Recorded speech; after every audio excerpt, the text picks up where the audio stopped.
Before we start business this afternoon, I'd like to say just a few words on behalf of all members of the Scottish Parliament. The shock of the tragic events at the weekend and the situation that unfolded in Glasgow has affected us all deeply. I have written to the Lord Provost of Glasgow on behalf of the Parliament to express our profound sympathy, but also to reflect the pride Glasgow and the emergency services can take in the response. I was already scheduled to meet with the Lord Provost of Glasgow tomorrow. That meeting will still take place. I will, of course, further express in person all of our condolences. A book of condolence is now available for members to sign this afternoon in the black and white corridor. The book will be placed in the members' lobby for the remainder of the week to ensure an opportunity for all members and staff in the Parliament to contribute. The next item of business is consideration of Business Motion 8473 in the name of Joe Fitzpatrick on behalf of the Parliamentary Bureau, setting out revisions to this week's business programme. I would ask any member who wishes to speak against the motion to press the request to speak button now, and I call on Joe Fitzpatrick to move motion number 8473. Moved. No members asked to speak against the motion, therefore I now put the question to the Chamber. The question is that motion number 8473 in the name of Joe Fitzpatrick be agreed to. Are we all agreed? The motion is therefore agreed to. The next item of business is a statement by Alex Salmond on the helicopter tragedy in Glasgow. I call on First Minister. First Minister, about 10 minutes. Presiding Officer, I would like to make that statement about the helicopter crash in Glasgow last Friday night. I know that all of the Chamber will wish to join in expressing our deepest condolences to the families and friends of those who were killed or injured. All those are affected, and the thoughts and prayers of people across the length and breadth of Scotland. At 10:25 p.m. on Friday the 29th of November, a Police Scotland helicopter came down the roof of the Clutha Vaults in Stockwell Street in Glasgow. There were 3 people on board, the civilian pilot and the 2 police officers. The Clutha Vaults were busy with more than 100 people enjoying a Friday night out. The helicopter was a Eurocopter EC-135T2. It was owned and operated by Bond Air Services and leased to the Scottish Police Authority. There are some 1,100 of this type of helicopter in service around the world. There were a significant number of casualties. 32 injured people were initially taken to Glasgow Royal Infirmary, the Western Infirmary and the Victoria Infirmary. A number of casualties were subsequently transferred to the Southern General. 9 people have been confirmed as having died in the incident. 11 people remain in hospital receiving treatment, free in ICU units. All other casualties have now been released. 6 of the victims were in the Clutha when tragedy struck. At this difficult time, our thoughts are with the grieving families of Gary Arthur from Paisley, Robert Jenkins from East Kilbride, Samuel McGee from Glasgow, Mark O'Prey from East Kilbride, Colin Gibson from Ayr, and John McGarrigle from Cumbernauld. 3 of the victims died in the helicopter. Constable Tony Collins, Constable Kirsty Nellis and Captain David Trail were members of Police Scotland's Air Support Unit. On behalf of this Parliament, and indeed this country, I extend our deepest sympathies to the families of all 9 victims.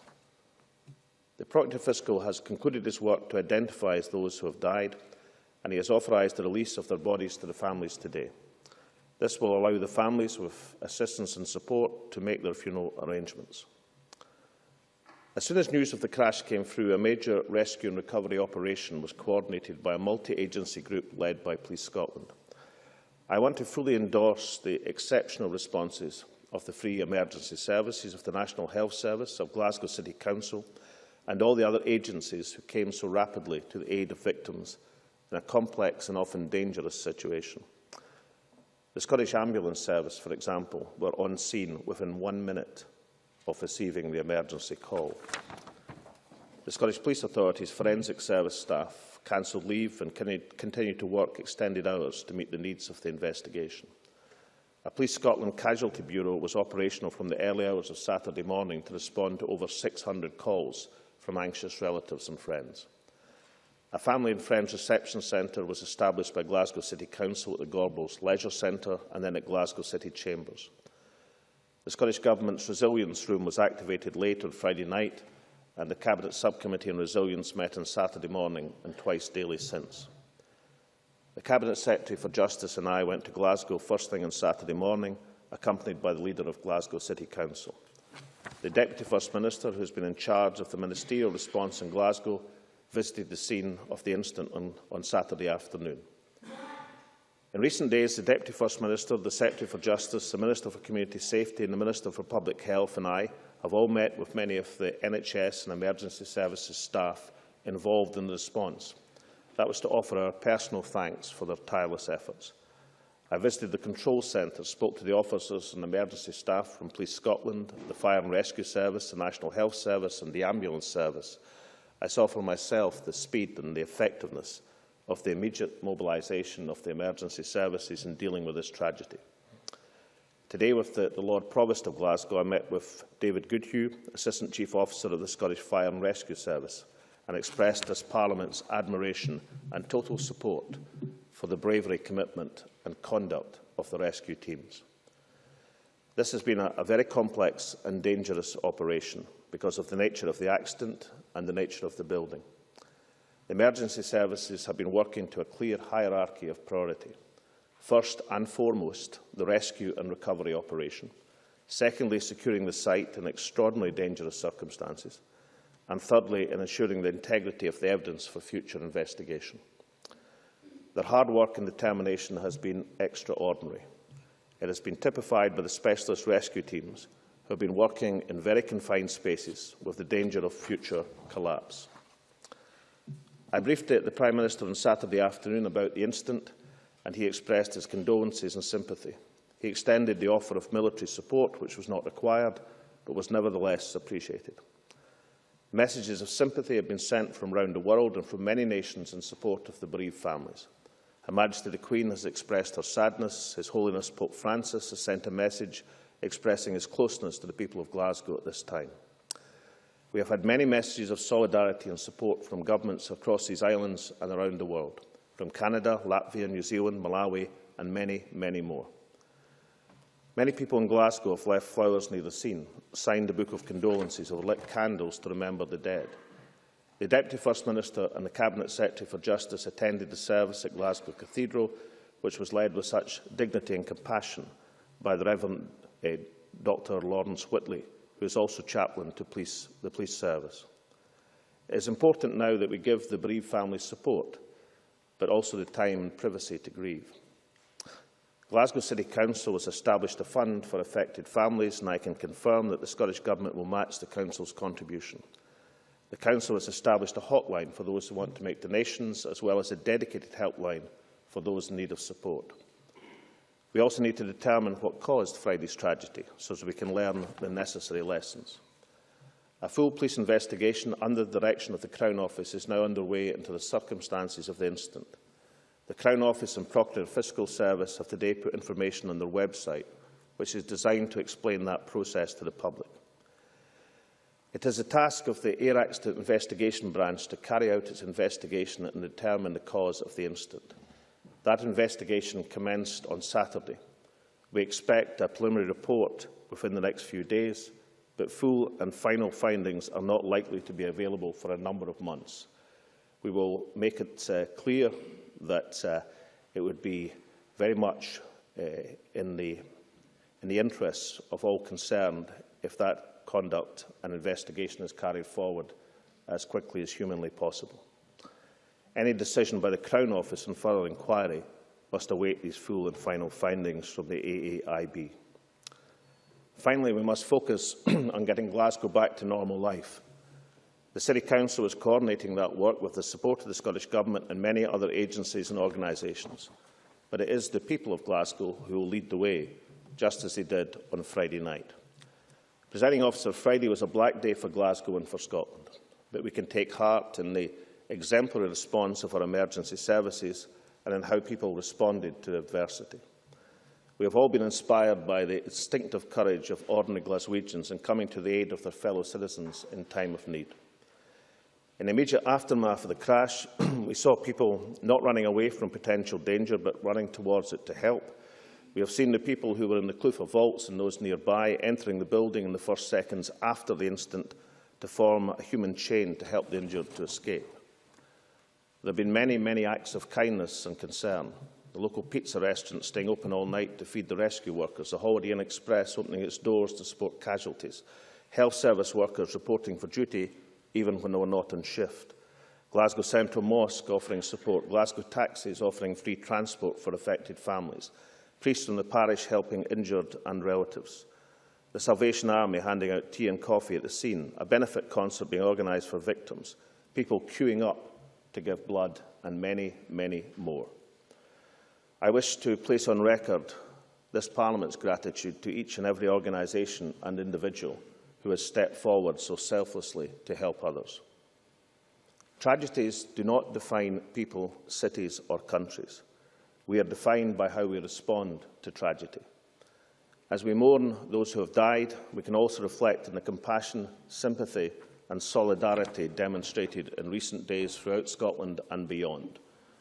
This should be a source of pride for us all, even in the face of such sorrow and adversity. John Lamont. Thank you very much, Presiding Officer. And can I thank the First Minister and appreciate the statement he has made, and also acknowledge the way in which politicians and governments at every level have come together and across party just to make sure that where things need to be done, they are done, and everyone appreciates that. There is a time for questions, there are many questions, but I think for now there is also a time for reflection. Because Friday night was a night when the frailty and strength of humanity shocked us and made us humble, even proud. A Friday night, the last payday before Christmas, and friends and family gathering in one of Glasgow's warmest and friendliest pubs, and then tragedy. It reminded us of the frailty of human life. When I heard the news, I was going home after spending my Friday, as the people in the Clutha had, listening to a band in a pub, a band in which my son was playing. And even now, I feel the shock of hearing that their evening had ended in such tragedy. Our hearts go out to the families of the 9 victims and all who were injured. What happened to the people in the Clutha vaults is difficult to fathom, but the response of the people of Glasgow was truly remarkable. We all like to think that we would do the right thing if faced with an incident like this one, but none of us really knows until we are tested. Well, Presiding Officer, hundreds of Glaswegians were tested on Friday night, and we found out something marvellous about them all: their determination to do the right thing and not to worry about the cost. I am proud of the friends of mine I know stopped to help their neighbours. We are all proud of all of those who refused to pass by on the other side. A lesson in the strength and beauty of humanity went out from Glasgow on Friday night. And we can be proud too of our emergency services, some of whom were on the scene within a minute. Police, fire workers and ambulance staff, not stopping to grieve the loss of 3 of their own, but focusing solely on saving lives. And council workers volunteering immediately to get in there and do the practical things that needed to be done, to feed, to make the roads secure and so on, but who are still involved in the aftermath, helping, supporting, caring and restoring Glasgow. We know, of course, that for some, this is more than just an event or an incident. Many will mourn now. Others will suffer injury and the trauma of their experience, and for them, life will never be the same again. Our thoughts and prayers are with them all, but out of tragic loss, we gained a pride in the spirit of our community, and that surely is some light and hope for us all. Ruth Davidson. Thank you, Presiding Officer. Nobody knows how they'll react when the unimaginable happens. There's no handbook on how to respond to a tragedy that makes no sense.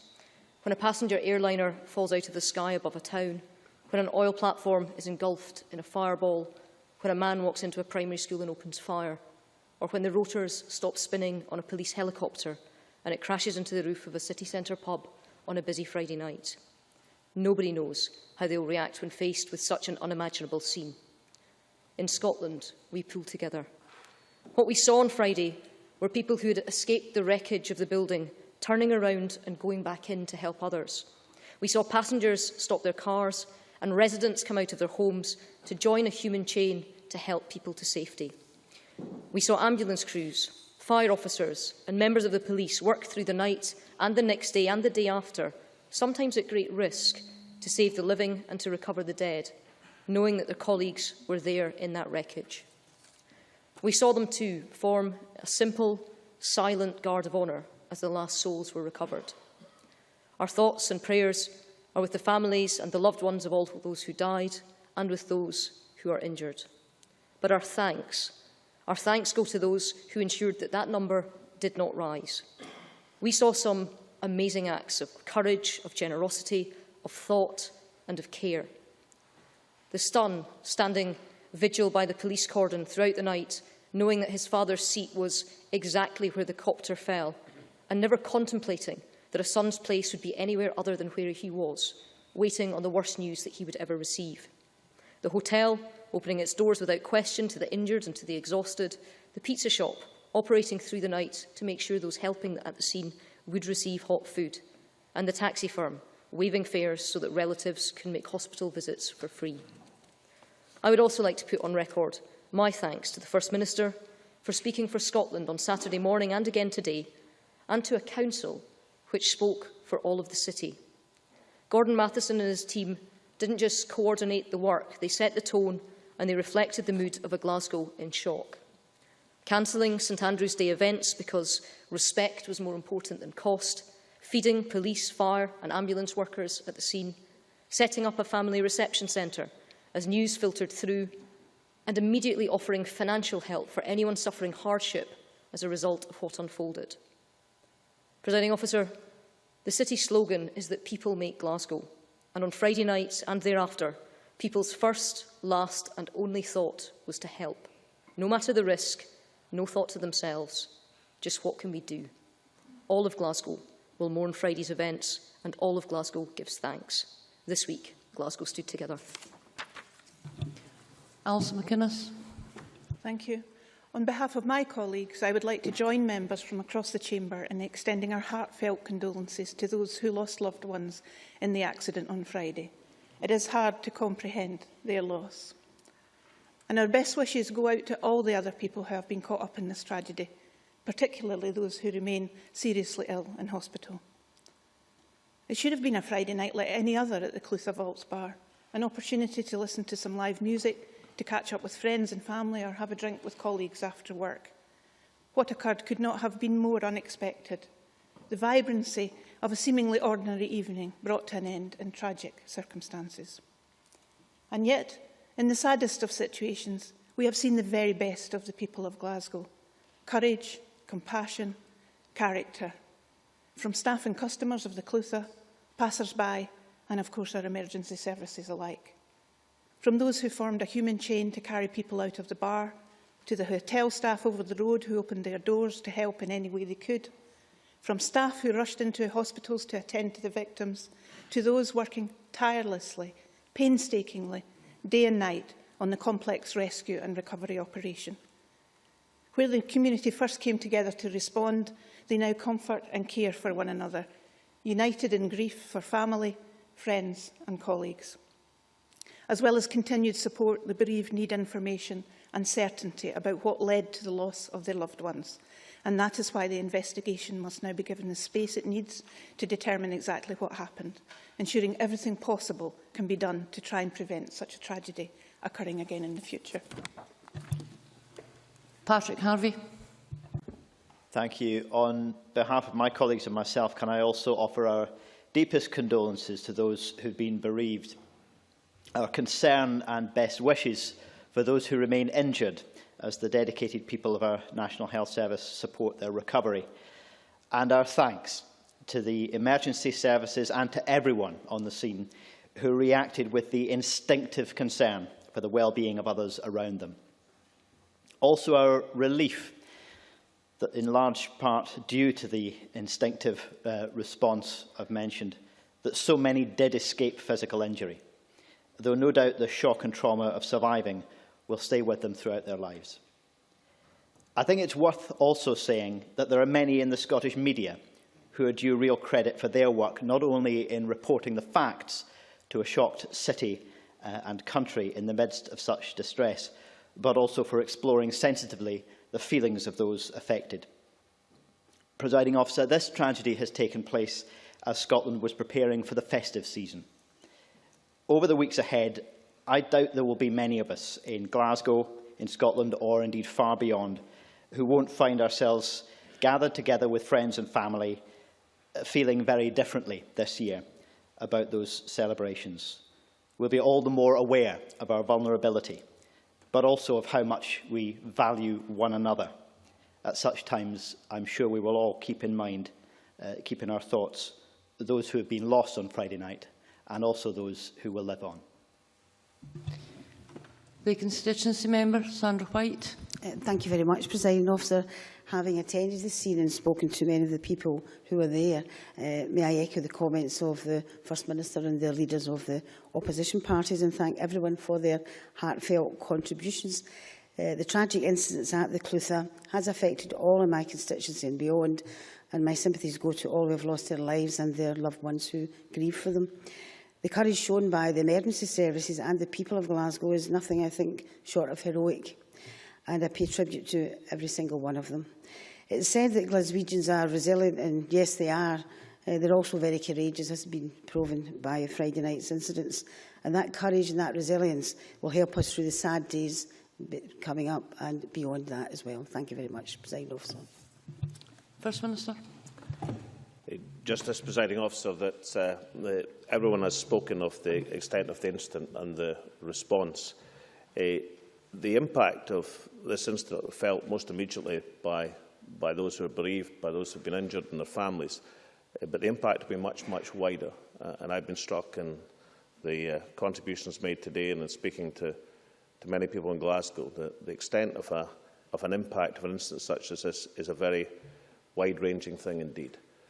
What will undoubtedly be the case, and has been said by every member who's spoken, is the spirit and the solidarity which has been so extraordinarily demonstrated over the last few days will be of huge assistance to us all in that process of recovery which must now take place. Thank you, First Minister. I intend to suspend for a very short period. We will resume at 2:35.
The next item of business is a debate on motion number 8462 in the name of Angela Constance on women and work.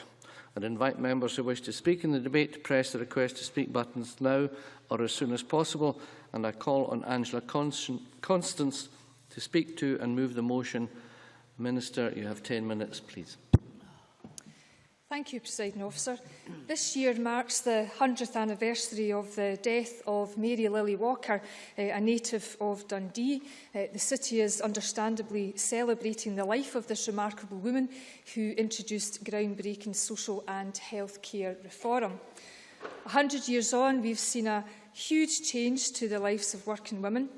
Women now work in every sector in Scotland, often at the top of their profession or are running their own businesses. And yet, women still face barriers to work and barriers at work. And at last year's Women's Employment Summit, held in partnership with the STUC, delegates discussed the many barriers that women can face in the labour market. And since March this year, I have had support in monitoring progress since the summit from the Strategic Advisory Group on Women and Work. And I'm very grateful to the group for their passionate yet well-informed input to our very wide-ranging mission. And in addressing Parliament today, I hope I am adequately reflecting their views and concerns. Since the summit, we have also seen the very timely report from the Equal Opportunities Committee's inquiry into women in work, which considered childcare, occupational segregation and flexible working. And while there remain significant challenges for today's women, we should stress that we're not here to debate bad news. So if for a moment, Presiding Officer, we can consider the wider picture. Women are doing well in the labour market. The latest statistics show that the female employment rate is 69.5% in Scotland. That's an increase of 3.2 percentage points in the last year. And over the year, the number of women in employment in Scotland has risen by 54,000. Female underemployment has also decreased by 2.9 percentage points over the past year. But we know that problems still exist and we need to find ways within our powers to tackle them. Presiding Officer, the cost and availability of childcare is often cited as the key problem for working parents and in particular women. And that's why we are legislating now via the Children and Young People Bill to increase the level of funded early learning and childcare from 475 hours to 600 hours per year for 3- and 4-year-olds and the most vulnerable 2-year-olds from 2014. And our White Paper, Scotland's Future, published last week, set out our commitment in an independent Scotland to working towards a childcare system where all children from the age of 1 to starting school would be entitled to 1,140 hours of childcare and early learning a year, and that equates broadly to 30 hours a week, 38 weeks per year. And this would, I believe, be truly transformational and would enable more women to make greater choices about their working lives. And in developing this commitment, the Scottish Government is very indebted to Professor Ailsa Mackay, whose input to this area of work has been invaluable. So thank you, Ailsa. Looking at other discussion topics at the summit, occupational segregation is one of the most complex and challenging. But challenge it we must for the sake of our economy and equality, including equal pay. Because the issues are so broad, that the first recommendation from the summit that we acted on was the re-establishment of the Government's Cross-Directorate Working Group. In addition to the Scottish Government officials, the group calls on the expertise of our external partners in the STUC, Napier's Scottish Resource Centre for Women in Science, Engineering and Technology, Close the Gap and Men in Childcare. And this group will oversee the work to progress the Women's Employment Summit recommendations alongside those made in the Royal Society of Edinburgh's Tapping All Our Talents report. One action already underway is the implementation of CareerWise, a £250,000 fund to encourage girls and young women to consider careers in science, engineering and technology. CareerWise Scotland is being implemented by the Scottish Resource Centre, and they will work collaboratively with employers, schools, colleges, universities and Skills Development Scotland to encourage and support young women into science, technology, engineering and maths learning and jobs. It's also worth mentioning that earlier this month, Prospect Union launched the Prospect Pledge to encourage government and employers to do more to help women into STEM jobs, and I can assure Parliament I'm fully supportive of this ambition. And early next year, I will hold an event with the IT industry with an emphasis on how we attract young women into the sector, which I hope will also contribute to this work. In terms of the Modern Apprenticeship Programme and vocational education and training, Skills Development Scotland is pursuing a range of activities, including working with Scottish Union Learning to better target underrepresented groups in the apprenticeship programme, be that young women, members from the black minority ethnic community or people with a disability. And as we all know, we await the final report from the Wood Commission. But, Presiding Officer, we need to be clear that occupational segregation is not just about getting more women into STEM jobs. Women are often drawn to particular sectors and types of jobs, and it is crucial that we properly value all of the work women do, paid and unpaid, which contributes so much to Scottish society and to the Scottish economy. Another topic of discussion at the summit was access to training for women of all ages. I recognise that women will need to access training at different stages of their lives, and those returning to the labour market may need to refresh existing skills or to retrain in a new area. Yes, of course. Presiding Officer, I agree entirely with what the Minister has said. I wonder, therefore, whether she regrets cutting 77,000 places for women in her colleges. Angela Constance. The facts of the matter are, Presiding Officer, that women are well represented as learners within colleges. 53% of learners are indeed women.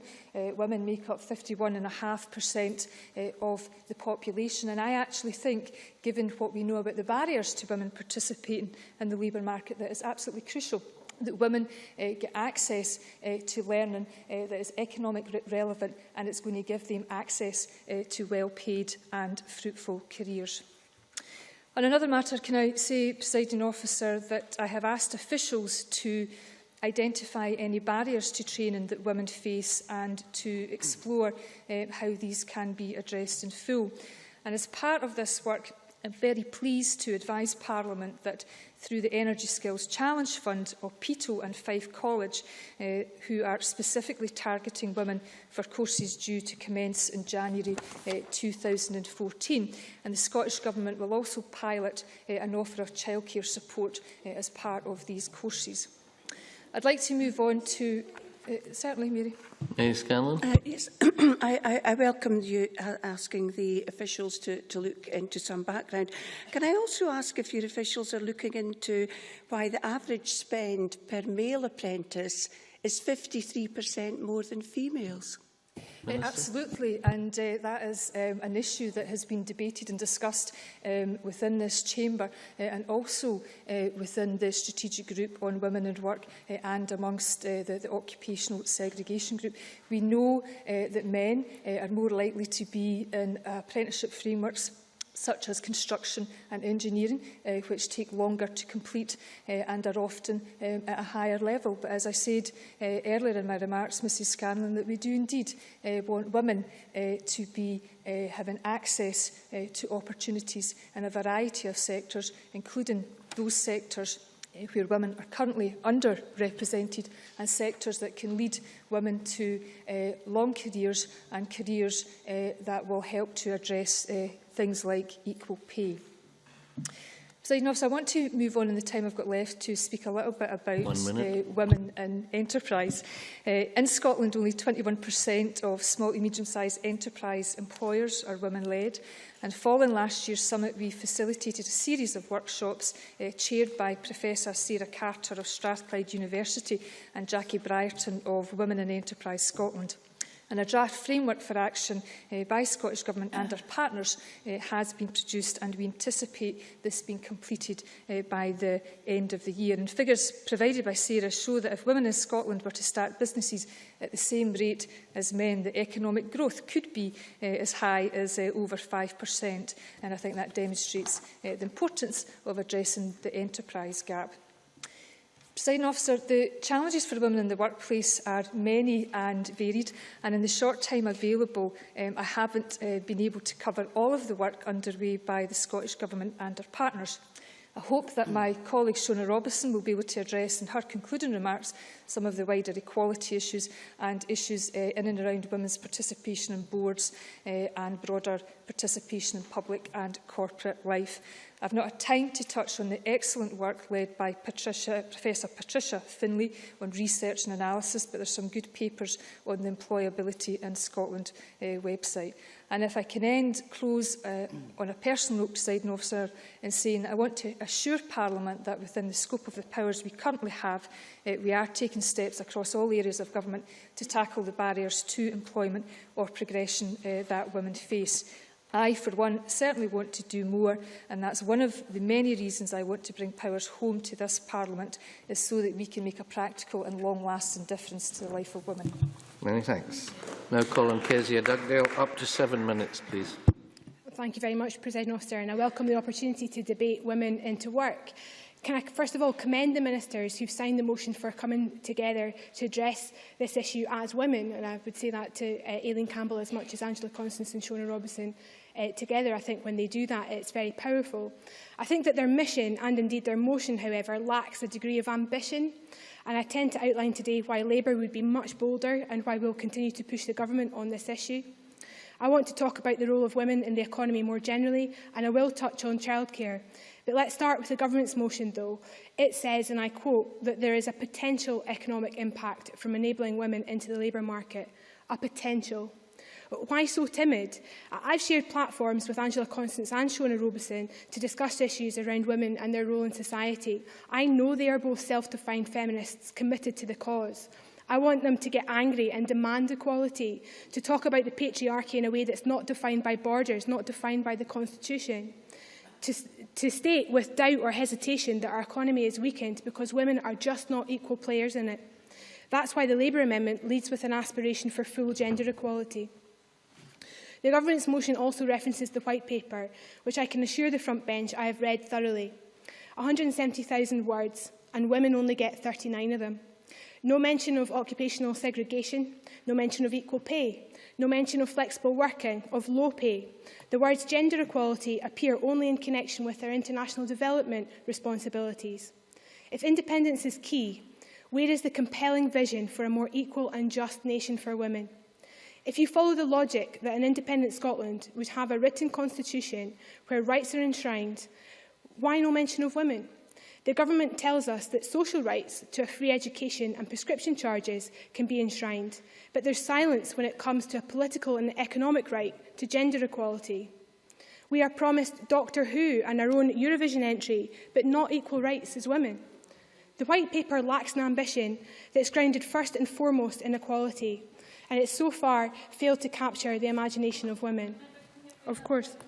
Shona Robertson. I don't doubt for a minute Kezia Dugdale's commitment to this matter, and I have debated this with her on a number of occasions. But given what she believes in terms of having the power over equality, given all she's said and the criticism of the White Paper, why then do Labour oppose having these equality powers here in Scotland? Why won't you support the devolution of equality legislation to this place? Kezia Dugdale. I don't support that because I believe in the United Kingdom and I believe in raising the rights and the opportunities of women across the whole of the United Kingdom. I care about the economic outlook of women in Glasgow and Manchester and Newcastle in equal terms. I care about the lives of the children in those cities in equal terms. They face the same poverty every single day, and their access out of that poverty is key to women's employment. And that's why we're here talking about this today. I'm sorry, Mr Wilson, if you mind, I want to move on to try and develop that point about the role of women in the economy, because we are coming out of a recession now, going back into economic growth, and it is now more important than ever that women have an equal part to play in that economic growth, which is why I ask the government to be more ambitious around what it has to say about the jobs of the future and women's ability to access them. The last time we discussed this issue was when we were talking about the Wood Commission report in this chamber. And I want to raise some of the statistics that we used in that debate again. When you look at FE awards in Scotland, the number of STEM subjects is falling. It's gone from 43,000 in 2008 to 30,000 in 11-12. So there are fewer STEM subjects being studied in our colleges. When you look at the gender breakdown of that, that's falling as well. In 2008, 33% of STEM subjects were studied by women, and that's down to 25%. So not only are there less STEM subjects in our colleges, fewer women are studying them as well. That same principle applies to our modern apprenticeship framework, and the Minister mentioned it herself. There has been an increase in the number of women accessing the modern apprenticeship frameworks, but that's in admin, retail and hospitality, and it tends to be at level 2s. Women are not breaking into the technical modern apprenticeships, the level 4s, the ones that take substantial years and time to undertake. Let me give you engineering, for example. The number of women studying engineering in 2008 was 2.1%.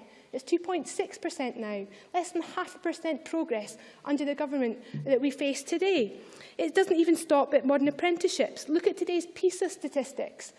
Boys are outperforming girls in Scotland at a rate of 7 to 1. They're 7 points higher when it comes to STEM subjects. The OECD average is 1 point. Why is it that women are still failing to succeed studying science subjects in Scotland? We need to do something about it, which is why, on the 7th of October, myself and Jenny Mara wrote to Mike Russell saying the Wood Commission report says that we should ring-fence modern apprenticeships for STEM subjects. So we asked for those ring-fence places to have gender quotas applied in them, make sure that 50% of those opportunities are ring-fenced for women. 7th of October, and we've still not heard from Mike Russell. How can we have a reasoned, honest debate about this if you won't reply to our letters? You haven't addressed that point in the chamber today, of course. On that point, I wrote to your leader, Joanne Lamont, asking for discussions about the whole issue of gender equality, and I'm afraid I'm still waiting for a reply, so I'm afraid that cuts both ways. But I'm again about to write to Jackie Bailey in the same vein, and I do hope that your Labour leadership will sit down and talk about where there are areas of consensus, but it works both ways.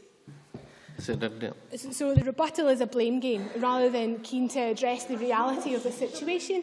I'll pick up that point if she'll make sure that Mike Russell replies to my letter. Come on, let's have a reasoned debate about this. It isn't school. That's why we're trying to bring these issues to the chamber. I talked about the economic jobs of the future. But we need to think about the place of women in society just now and the jobs that they're currently doing and the worth and the value we place on them as a society, because they are increasingly low-paid jobs of a part-time basis. Where is the ambition to challenge the status of some of the jobs that women do in society now? What about caring jobs? What about the people who look after our grannies and granddads, who look after our kids? Why aren't we talking about increasing the qualifications that those people have? This government are actually cutting the modern apprenticeship frameworks for childcare and around the health and social framework. There are fewer opportunities to develop your skills beyond level 2 for women than there were before. That's the reality of what this government are doing, and it needs to be addressed. 6 years ago, in 2007, Labour were talking about increasing the skills of the workforce when it came to childcare. Another promise that was made 6 years ago was on childcare. The SNP's commitment around 600 hours is now 6 years old. Drawing to a close, please, and moving your amendment. Thank you very much, Presiding Officer. It's for all the reasons that I've outlined before that the Labour Party believes very firmly that we'll only get gender equality when we put the real lived experiences of women front and centre of the debate around our future. When it starts with the Constitution, it ends in a bad place for women, and that's why I move the amendment in my name. Many thanks. Now call on Mary Scanlon. Up to 5 minutes, please. Sorry. Thank you, Deputy Presiding Officer. Can I just say it doesn't feel like a day for politics after the motion of condolence today, but the work goes on. And I'm very pleased to speak in what seems to be becoming an annual debate on the participation of women in the workforce. The Scottish Government used the motion before us today to quote from their white paper on proposals for childcare and increasing women's representation in public and corporate life. But the fact is, as Kezia Dugdale has said, that most of the barriers faced by women that prevent their full participation in the labour market can be achieved by the powers currently held by this Parliament, just as we have all agreed to the increased nursery provision to 600 hours a year in the Children and Young People Bill currently going through this House. A recent labour force survey shows professional occupations, not just now, professional occupations including teaching do well at 52% female. And I would also in this respect like to commend the many excellent female principals of our further education colleges, some of whom gave evidence to the Public Audit Committee recently and certainly made their points very clear indeed. However, only 36% of women are in managing director and senior official jobs. For skilled trades, 7% are female, 90% male. And then when we go to caring, leisure and service occupations, 82% female and 18% male. And sales and customer service occupation, 2/3 female and 1/3 male. On top of that, across Scotland, the average hourly pay for a male at 2012 is still 14% higher than females. And I do welcome the Minister asking officials to look at opportunities for women, but the SNP have been in power for almost 7 years. And if I can just take up Kezia Dugdale's point, the commitment for 50% more childcare was in the 2007 manifesto. And there's no reason to blame Westminster. This could have been done years ago. It did say it would be phased in, but we didn't expect to wait 7 years to begin the phasing in. And when the SNP came to power, the total student enrolments in the college sector was 275,000. Last year it was 170,000, a fall of 104,000 in recent years. And as Kezia Dugdale again said, 70,000 of these students were female. And then when we look at the apprenticeships, that's highly gendered. With the average spend, as I said in my intervention, the average spend per male apprentice 53% higher than the average spent for females. And at level 2 apprenticeships, females represent 53% and male 47%. But when you go to the higher level 3, the male starts are 64 and female 36.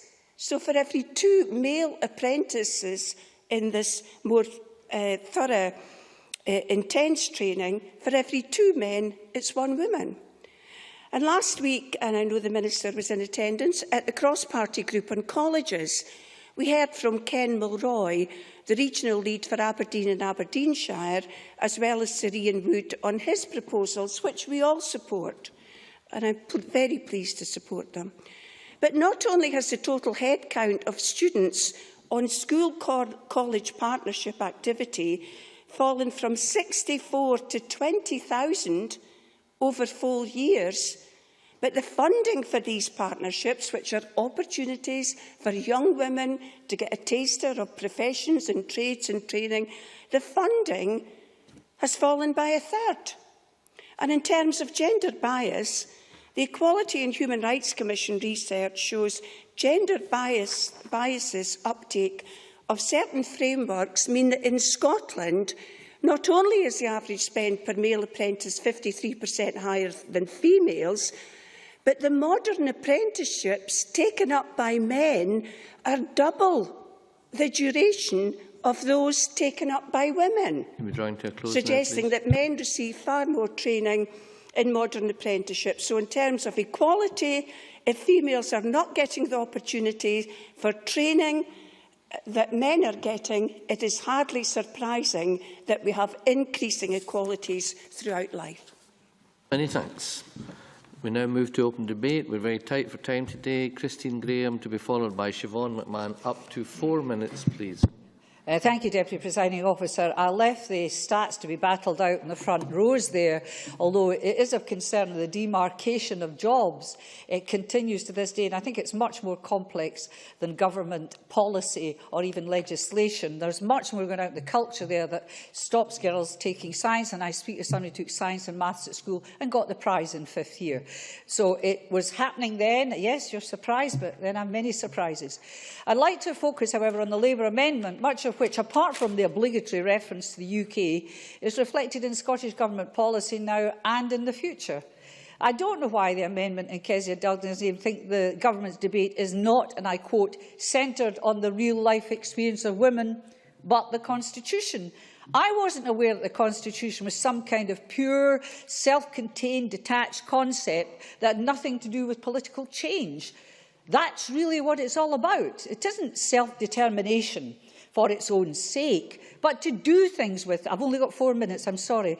It is a means to an end. It is an end that is to deliver the kind of society which I think both Kezia Dugdale and myself share. We want a society which frees women up to, and I use that exhausted phrase, Deputy Presiding Officer, to reach their potential. For me, and I would add, and this is post-independence, while I recognise the Scottish Government's march to universal childcare, I would want to see support through a tax system or care allowance for a woman or man who wishes to stay at home to be a full-time parent or carer for their children until, say, they reach nursery school age. I'd like to see that balance. I, of course, speak as a real live woman, sometimes too real and too live for some. I've had 3 professional careers as a secondary teacher, lawyer and now a politician, 2 degrees, 2 sons and a divorce. I've had a busy life, but I was lucky. I had a father with 4 daughters and a son who made it plain we should all have opportunities at a time when girls left school at 15 and aspired, at least in a working class estate, to do nothing higher than become a clerk or secretary. So I was the first to get to stay on past 15, and I was the first to go to university. So it's very disappointing, decades on, that there are glass ceilings which are not only not broken, they're not even chipped. Now, Kezia's solution is to wait a Labour government riding on a white horse to rescue us all from the baddie Tories, real or in Lib Dem clothes, though I'm not sure if Mr Miliband would be that white knight. But that argument doesn't bear the scrutiny of history. The trouble with me is I've been around a long time. I had 8 years of Labour in power here with the Liberal Democrats and decades with Labour governments at Westminster. And I'm underwhelmed by what they achieved. The rich got richer, the poor, mostly women, got poorer. The last Labour government, of course, took us through their deft financial management, Brown and Darling, to the brink of bankruptcy. And the continuing recession hits women probably more than anyone else because they're in low-paid, low-valued, often part-time and disposable jobs to their employers. So a Labour or coalition of Tories, courtesy of the ever-obliging Lib Dems, won't make one jot of difference to Scotland's women. In the unlikely event even that England decided to stick with good old Ed. With independence, all the parties in Scotland have a chance to put forward their manifestos, to bring forward their policies, to provide women with the opportunities which should have been open for them. All those years I've had those opportunities. And that liberation of women in Scotland, in my view, would propel the rest of the UK to imitate it. Many thanks. Now call on Siobhan McMahon to be followed by Dennis Robertson. Up to 4 minutes, please. Thank you, Presiding Officer. And I rise to stand as a very proud member of the Labour Party and to address some of the points that Christine Graham mentioned. I'm proud that it was a Labour government that brought in the Equal Pay Act, National Minimum Wage, Disability Discrimination Act and our record on childcare. So I take no lessons from the SNP benches on that. I was extremely disappointed to read the Scottish Government's motion for today's debate, although I wasn't surprised in the slightest. The line that stood out for me was, notes of progress made since the Women's Employment Summit, which was held on the 12th of September 2012. The reason for this? The Equal Opportunities Committee recently conducted a report into women in work. We made a number of recommendations around things like occupational segregation, flexible working and childcare. We received a response from the Government in relation to these recommendations, which fell extremely short of the mark. The curious thing is, in the Government's own response, there is no mention of progress being made since the Women's Employment Summit in 2012, just a simple statement saying that one took place. I welcome the fact that such a summit took place, and I welcome the fact that the Scottish Government is working with our partner agencies on this important matter. But I do not believe we should run before we can walk. The Scottish Government is aware that occupational segregation exists in the modern apprenticeship scheme.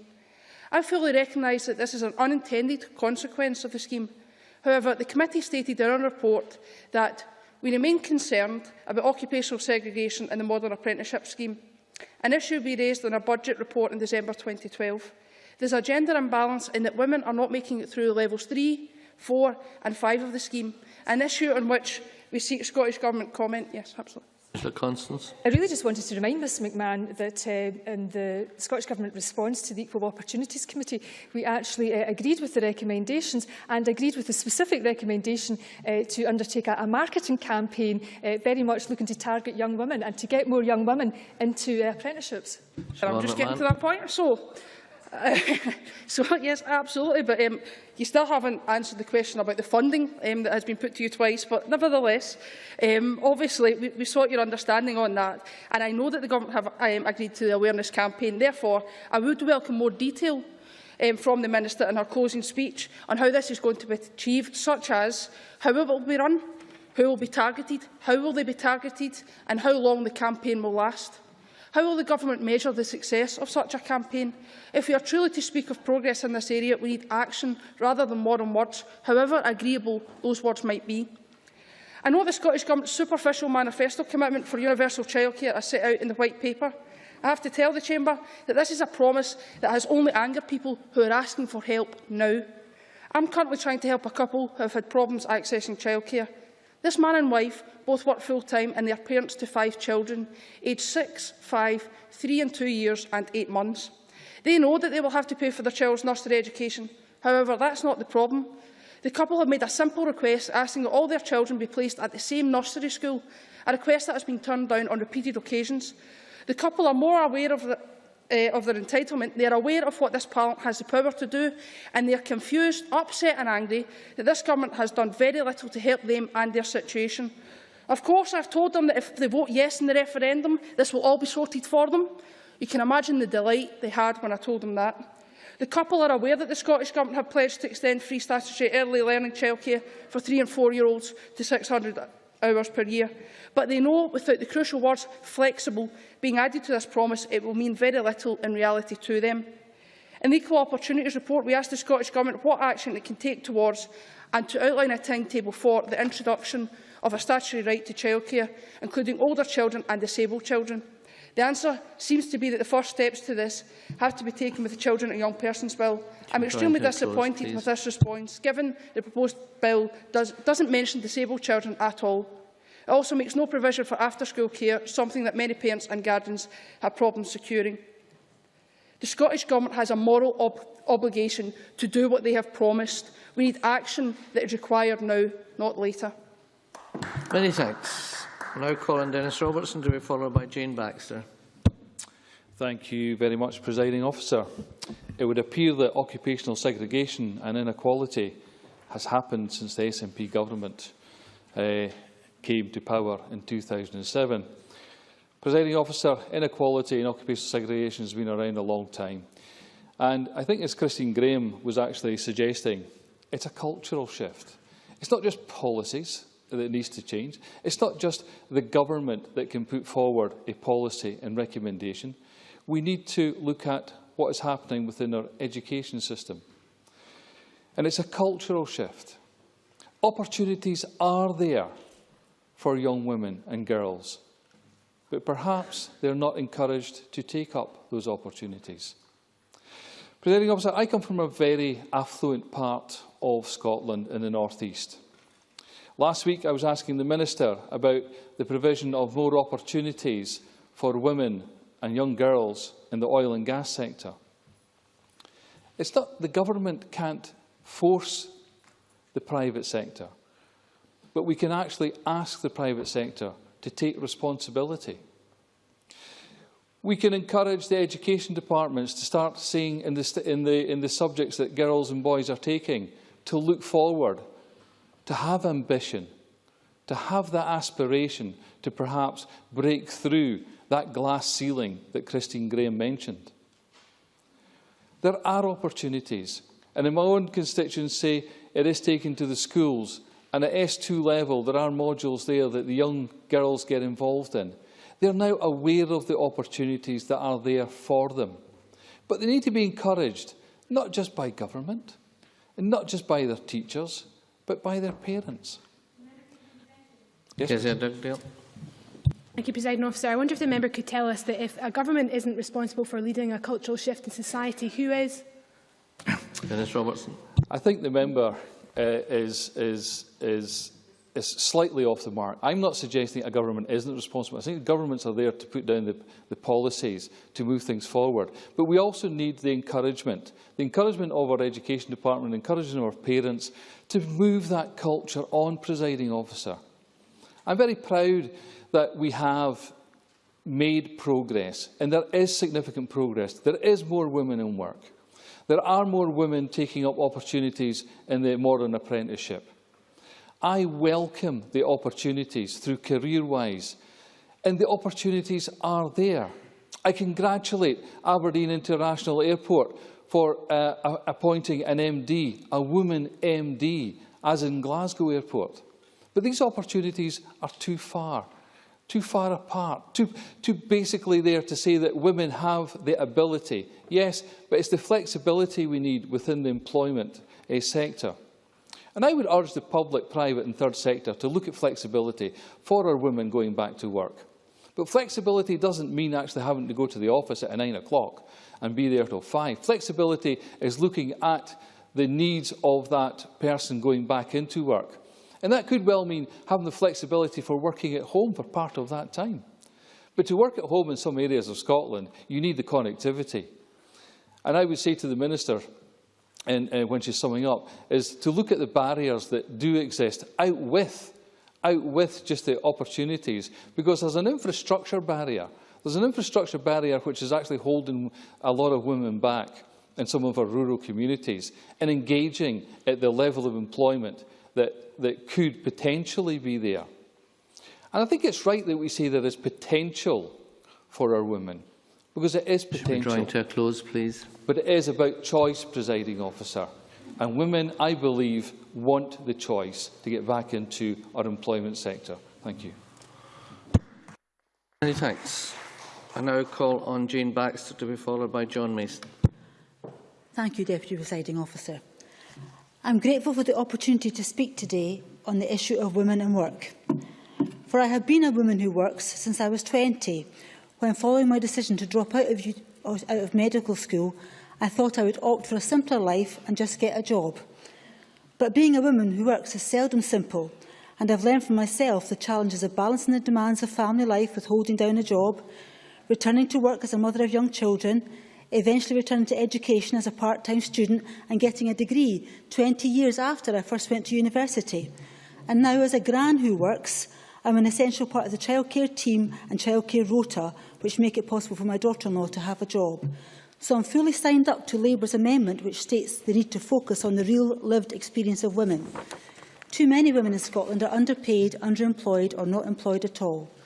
But sadly, inequality within the workplace and in access to employment is still prevalent in our society, and it's too often influenced by cultural factors and by the everyday sexism, which often goes unnoticed and whose impact is therefore insidious. The excellent organisation Close the Gap have highlighted that women are more likely to be clustered in certain occupations, whereas men's involvement in the labour market tends to be more evenly spread across industry. I worked in local government for a long time and lost count of the times that people I met assumed that being a woman, I was employed as an administrative or clerical worker. Anyone who knows me will understand that I have very few skills in those departments, so that I know that the assumption of what I did as a job was based on gender, not on actually knowing anything about me. Tackling the gendered clustering in occupations, whilst not the only solution, would certainly help towards unravelling the complex inequalities women face at work, whether through pay, access to employment and lifelong learning, or access to affordable and appropriate childcare.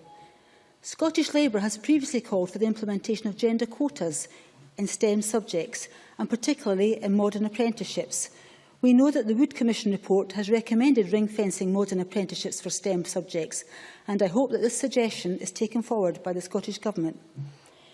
It's fairly well understood by now that to properly tackle the occupation segregation which manifests itself in the labour market in later life, the gender stereotyping to which both girls and boys are subject to needs to be challenged from the very outset.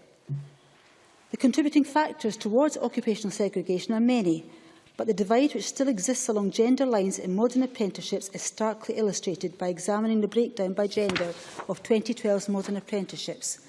The health and social care intake is 87% female, compared to engineering at just 2% female. And when we look at how these frameworks are funded, with a spend per person for engineering apprenticeships 5 times that of health and social care, and the wages which apprentices receive in either of these sectors also unequal, then we can see the financial consequences of such occupational segregation impacting on women before their careers have even begun. As well as getting more women into such non-traditional areas like engineering, we need to work together, business, public sector bodies and educational establishments, to tackle the dwindling uptake by young people of STEM subjects across the board.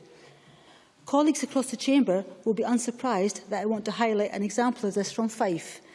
Janet McCausland of Fife College is the chair of Fife STEM Strategy Group, which is working closely with employers and the Council across the Kingdom to ensure that the 20% of the education and training opportunities which are currently in STEM subjects continue to grow, and the gender segregation will be monitored as that work progresses. These are welcome measures, and most importantly, they are steps toward change which are being taken now. Thank you. Thank you. And before I call on John Mason and Liam MacArthur, could I just say, out of respect to all members, if there are essential front bench conversations that need to take place, could these be carried out at the back of the chamber, please? I now call on John Mason to be followed by Liam MacArthur. Thank you, Presiding Officer. I actually think there is not really all that much difference between the government motion and the opposition amendment when it comes to the fact that there is a problem, there is a need to tackle it, and there is not an easy solution to all of this. Just yesterday morning, I was visiting the new Royal Mail delivery office in my constituency. I think other members have been doing similarly. But I was somewhat taken aback at just how male-dominated it was and how few women were in the workforce there, although I was assured that the 2 women were more than holding their own. The Equal Opportunities Committee produced a report which has been mentioned already on this topic, and there was a big emphasis in that report on childcare, as referred to in the motion. This was because many witnesses talked about childcare, and in fact opposition members have emphasised childcare quite a lot in this chamber and in committees for quite a period of time. However, now that there is the major commitment in the White Paper on childcare, it does seem that the opposition's emphasis has shifted somewhat. Again, government motion talks about tackling all of the barriers, and the opposition says barriers including, but are not exclusive to, childcare. So really there is not a big difference there. The Equal Opportunities Committee report in June focused on 3 key areas: occupational segregation, flexible working and childcare. So occupational segregation is clearly recognised as an issue and has been referred to already this afternoon. And this tendency has also been reflected, I think, when it comes to the modern apprenticeship programme, which has largely followed the traditional splits. As the report says at paragraph 181 in the conclusions section, schools are clearly an influence at a crucial stage, although it could never be resolved solely by the schools. I was impressed at committee by examples of representatives from the oil and gas sector, which Dennis Robertson's already referred to, and especially women representatives going into the schools in the north east of Scotland. But there does appear to be a wider problem with engineering having jobs available, but not enough people coming through to that section. And some of the young people I speak to in Glasgow seem to have had very little encouragement from their schools to go in the direction where the jobs actually are, and that certainly includes women. Where there has been some success in changing attitudes, this is very encouraging, and we should be positive about that. Lawyers and the police are 2 areas that we heard about in committee, which now have much more women recruits than there used to be. However, there is still a problem in both of these sectors that there are not so many women in the promoted positions. There are a variety of reasons for this, and hopefully partly over time women will work their way through. But that is not automatic, and positive effort is going to be needed. Clearly, the big area of disagreement in the motion and the amendment is in relation to the Constitution. The last line of the Labour amendment seeks to separate, quote, real lived experience of women from the Constitution. But is this a fair split? Are the two completely separate? Subjects like the minimum wage and more childcare are not in themselves constitutional questions, although both could be included in a written constitution. But they are both issues which could be improved by a better constitutional settlement. So women at work is inextricably linked with the Constitution, and anyone saying they are totally separate is not living in the real world. The other major problem I have with the amendment is the words "believes in the United Kingdom, creating a more social, just, fair and decent society." Now, is this just an assertion, or is there any evidence for this? I see a United Kingdom which is one of the most unequal in the developed world. I see a United Kingdom where women are getting a very raw deal. So it seems to me that the United Kingdom has failed, and there is very little evidence to think things will improve. Even if a Labour government could improve things in one term, it will be turned back by the next Tory government. Many thanks. Now call on Liam MacArthur to be followed by Jamie Hepburn. Thank you very much, Deputy Presiding Officer. And speaking as what Christine Graham might describe as a real-life man, I approach this debate with some trepidation, but probably like John Mason, have been impressed by what have been vigorously argued agreement across very many points. But nevertheless, this debate, I think, has been an attempt by the government to trumpet the promises on childcare that were contained in last week's manifesto. And I don't think I'm alone in finding it strange that the flagship policy from that manifesto appears to be in an area of devolved responsibility where the government has powers already. And I think the Deputy First Minister's quote in response to questions as to why this wasn't being put into effect now is because if we did that now, the increased revenues from that would flow straight to the UK Treasury. So it's not about improving outcomes for children and young people. It's not about improving opportunities, particularly for women to return to or remain in work. And the Minister's motion I accept, and her generally very measured opening remarks do go wider, but it's still hung on the premise of the Constitution. And therefore, I agree with Labour's amendment that progress will only be made when the debate is centred on the real lived experience of women, not the Constitution, whether that be Jane Baxter's or Christine Graham's impressive real lived experiences, for example. But Kes Dugdale was also right in forcefully reiterating the need to remove barriers to women playing and fulfilling equal parts in the economy and society in the UK, creating a more social, just, fair and decent society. And I just don't accept that that is contingent on breaking up the UK for, I think, many of the reasons that Siobhan McMahon put out. That's not to say that there's not a great deal of progress still to be made in Scotland and across the UK in apprenticeships and the enterprise gap and the pay gap, representation in a whole range of spheres, women in STEM, for example. In all those areas, progress, much more progress is needed. But let us consider some of the facts.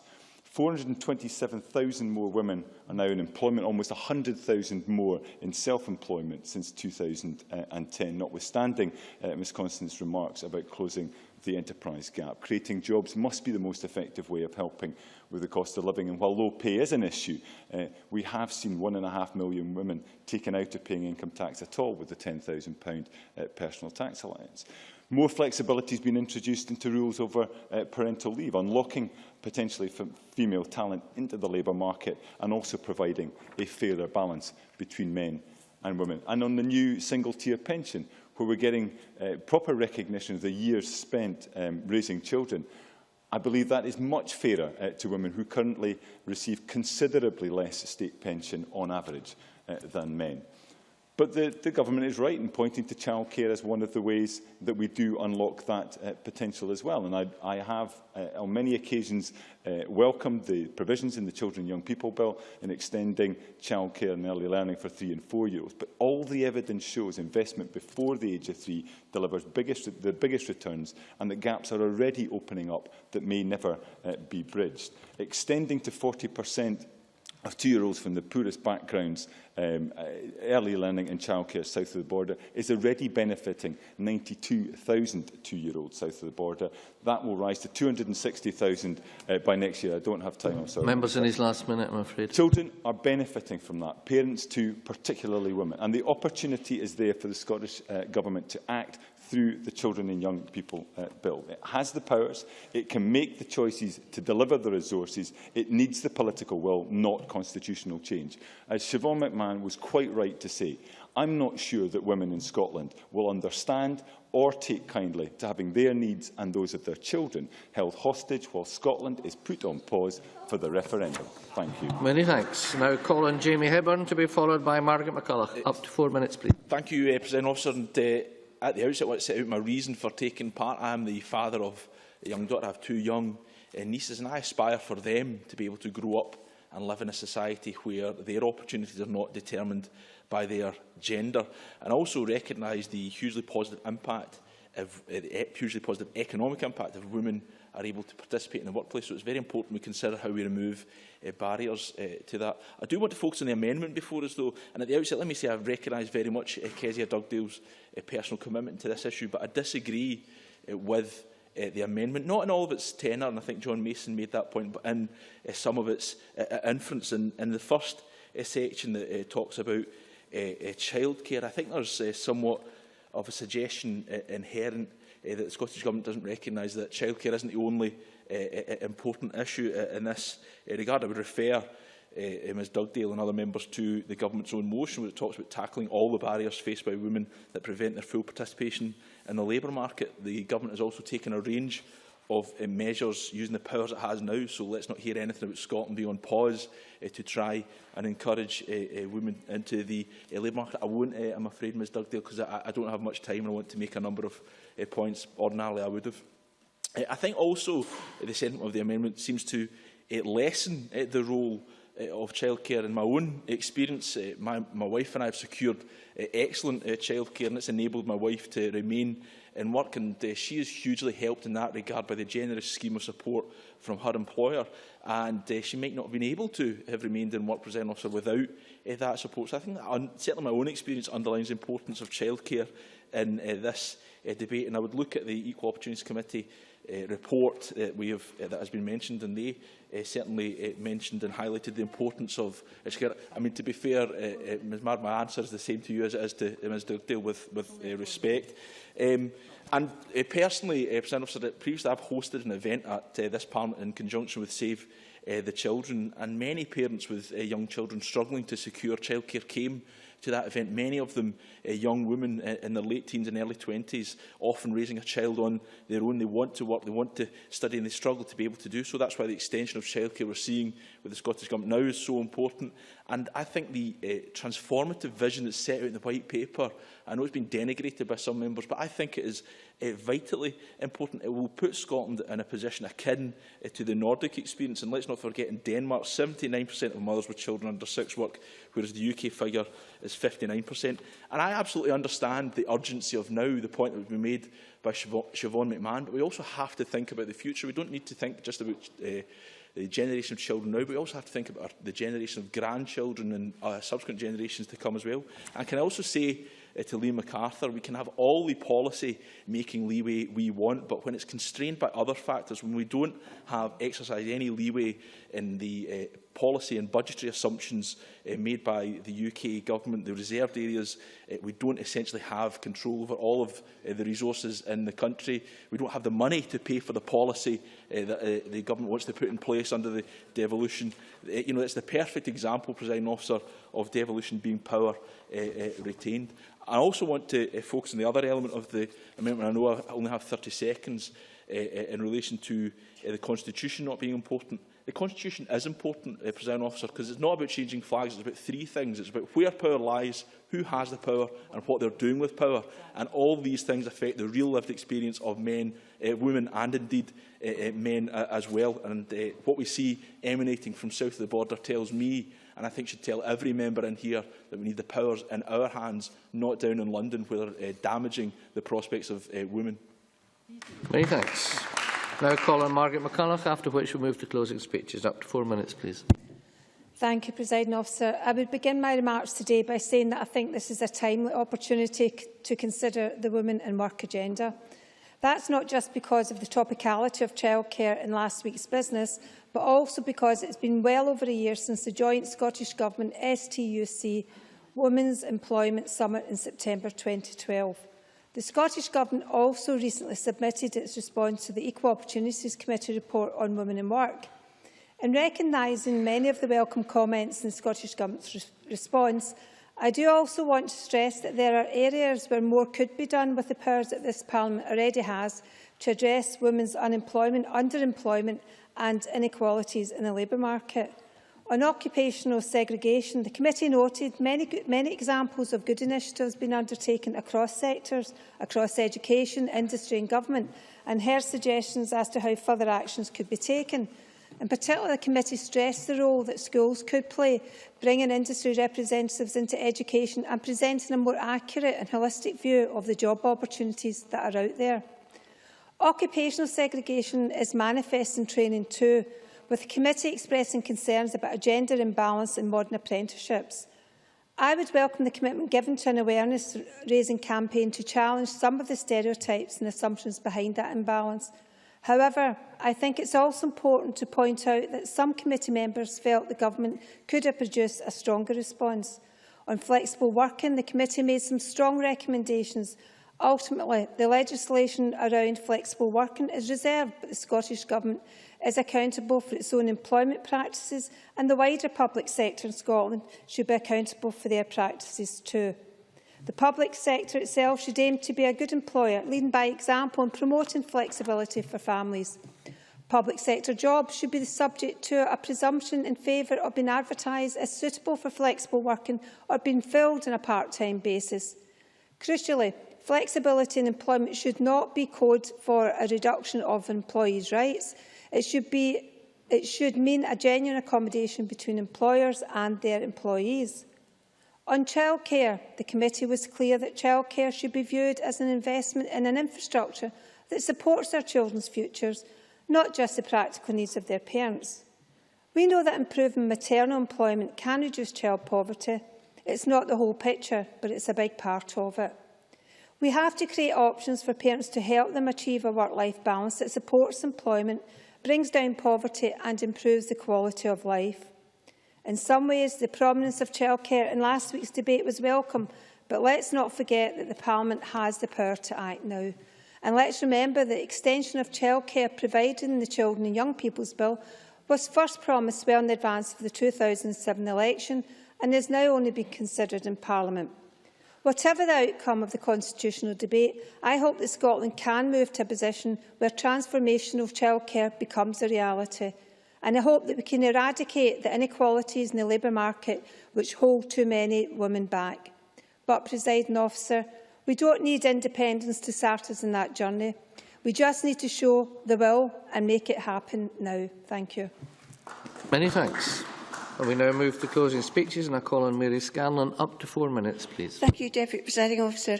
I actually thought that someone would look at the gender equality in here, which is very interesting. And can I just compare 2007 to the election 2 years ago? 2007, the SNP had 25.5% women. 2011, it went up by 0.5% to 26%. The Labour Party, to their credit, were at 50% and are now at 49%, so pretty much the same. But it was the Conservatives who have, yes, laugh if you wish, but these are the facts. Conservatives have gone up from 29 to 40. So I think when we sit in here and lecture to the people in Scotland, the public sector, private sector, and modern apprenticeships, etc., I think the SNP should look at their own record and look what they're doing for some gender equality. I've used 1 minute and I've only got 3 left, Bob. I do apologise. Can I also say the SNP, as far as councillors are concerned, have gone down from 26% to 21%. So even then, not too good. Again, Labour, pretty much the same. And the Conservatives have gone up, in terms of women, 12% to 20%. These are facts. The next point I want to make is on the 600 hours a year of free nursery provision. So people across Scotland, it's fair enough that they would be thinking that they will get 1,200 hours free nursery provision for their child. That's not the case. It actually depends when your birthday is. If your birthday is between September and December, you get 200 hours less. If you're born between January and the end of February and start school at 4.5, which many do, you'll receive only 800 hours, 400 hours less. And another point I think we should make when we're talking about the thousands of more jobs that there are going to be in nurseries. A member of my family works in a nursery. She's quite well qualified, HNC and SVQ. She would actually earn more in Tesco, filling shelves. And I think there's a responsibility on each and every one of us to value the contribution, and it is mainly women. It's all very well saying there's plenty more jobs, but in actual fact, if you worked in Tesco, it would be much easier hours for many women. So I would like to put out a call today to say, can we value the role of women in childcare, meeting all the care inspectorate reports, looking after our children, doing what Liam MacArthur said between 2 and 3, 3, 4, 4 and 5. The work and the responsibility they have to do now is far greater than it was 10, 20 and 30 years ago. My third... Oh, gosh, I'm nearly finished. Got carried away there. But my third point is really on waiting 7 years for the increase. And in the short time I have left, I would say I share Siobhan McMahon's acknowledgement of the lack of progress. And Dennis Robertson, I thought, made a great speech on opportunities for women, and I think we need to do more on the Wood Commission report. I met women, young girls at Inverness College in car mechanics, construction. This is giving them a taster before they sign up to an apprenticeship. And Jane Baxter also reminded me that I actually went to university as a single parent because it was good for the school holidays. I could look after my children. I chose subjects between 9 and 3 o'clock. And when I graduated, I lectured at Abertay. So for many of us, our careers are based on our childcare and our family commitments. Many thanks. I now call on Jenny Mara. Up to 6 minutes, please.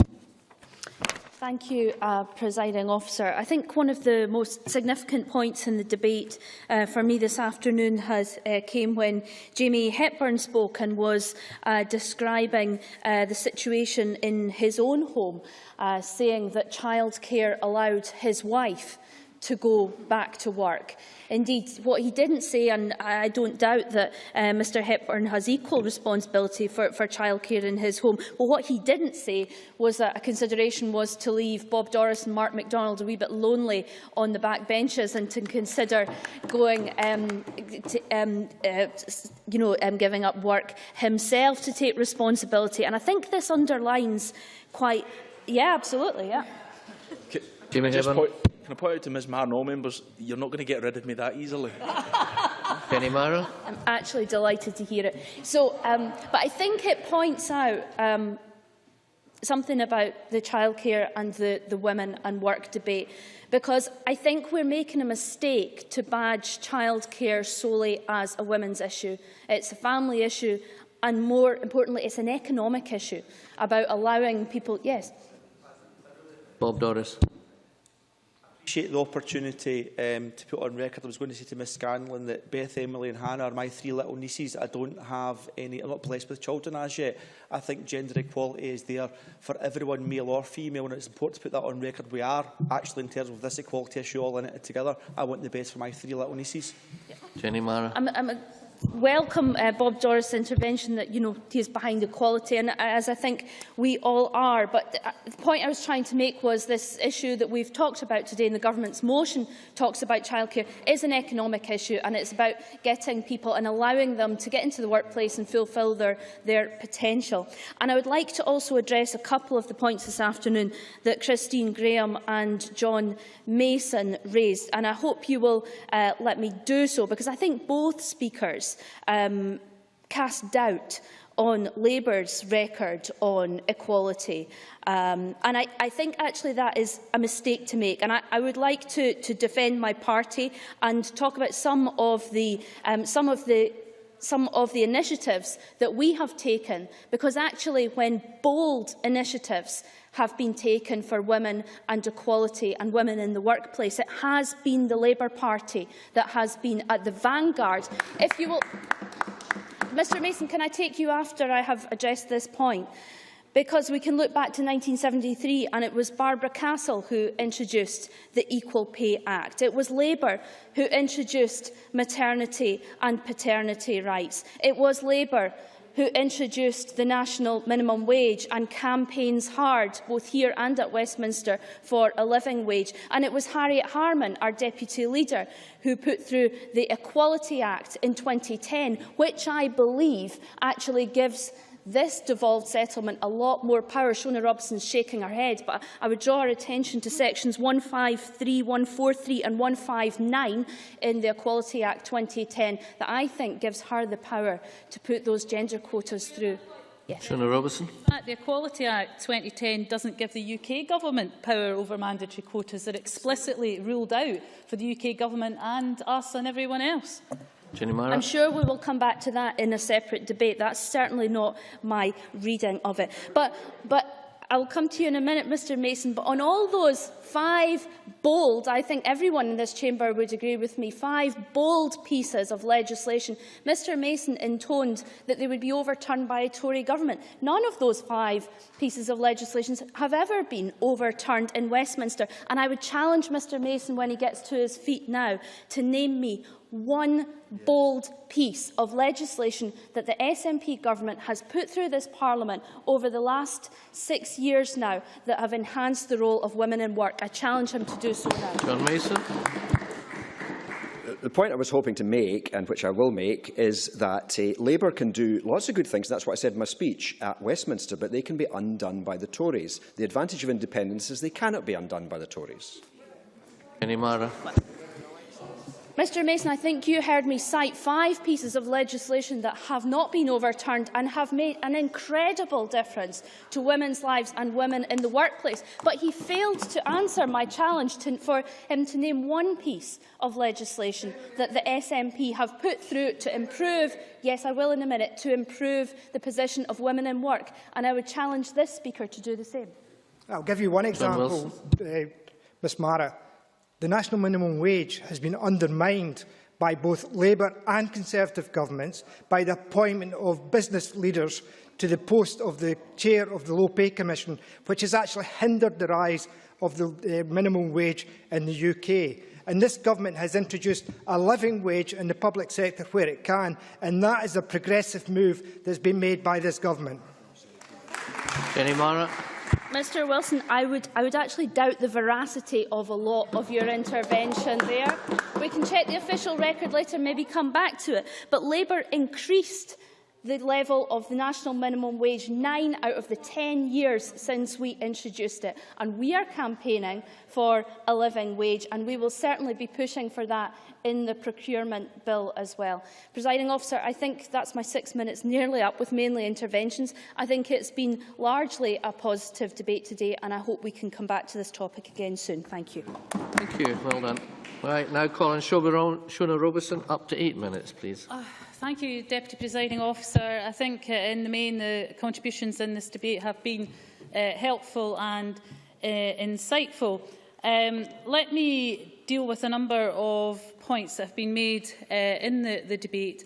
And let me first of all highlight for Jenny Mara and others some of the very positive things that this government has done for women: the support for the living wage, the welfare fund to mitigate against the Tories' welfare reforms, raising the childcare hours from the 412 that we inherited to 600 starting next year. So I think those are very practical policies that have helped women in Scotland. Can I turn to some of the other issues raised during the debate?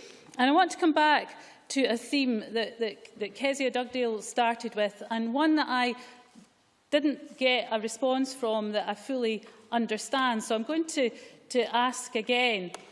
Labour members say that they want the Scottish Government to take action on improving the position of women in boards and in companies now. We're clear that we don't have those powers. It's very clear from the legislation that we don't have those powers. We say that we want support from across this chamber in gaining those equality powers to do the things that Labour members say they want to do, but then Labour members say, no, we don't want those powers to come here to the Scottish Parliament. We want them to remain at Westminster. I just don't get that. Kezia, I don't get it. Can you explain? Dugdale. I think really there's an issue of trust at the heart of this, and I think that we would believe your commitment to this issue a great deal more if you'd put gender equality in your white paper, if you put a commitment to gender quotas in your white paper. All you've done is named, all you've said you're going to do is consult. All you've said One you're at going a to do is time. consult. Read out the line. Read out the line. Read out.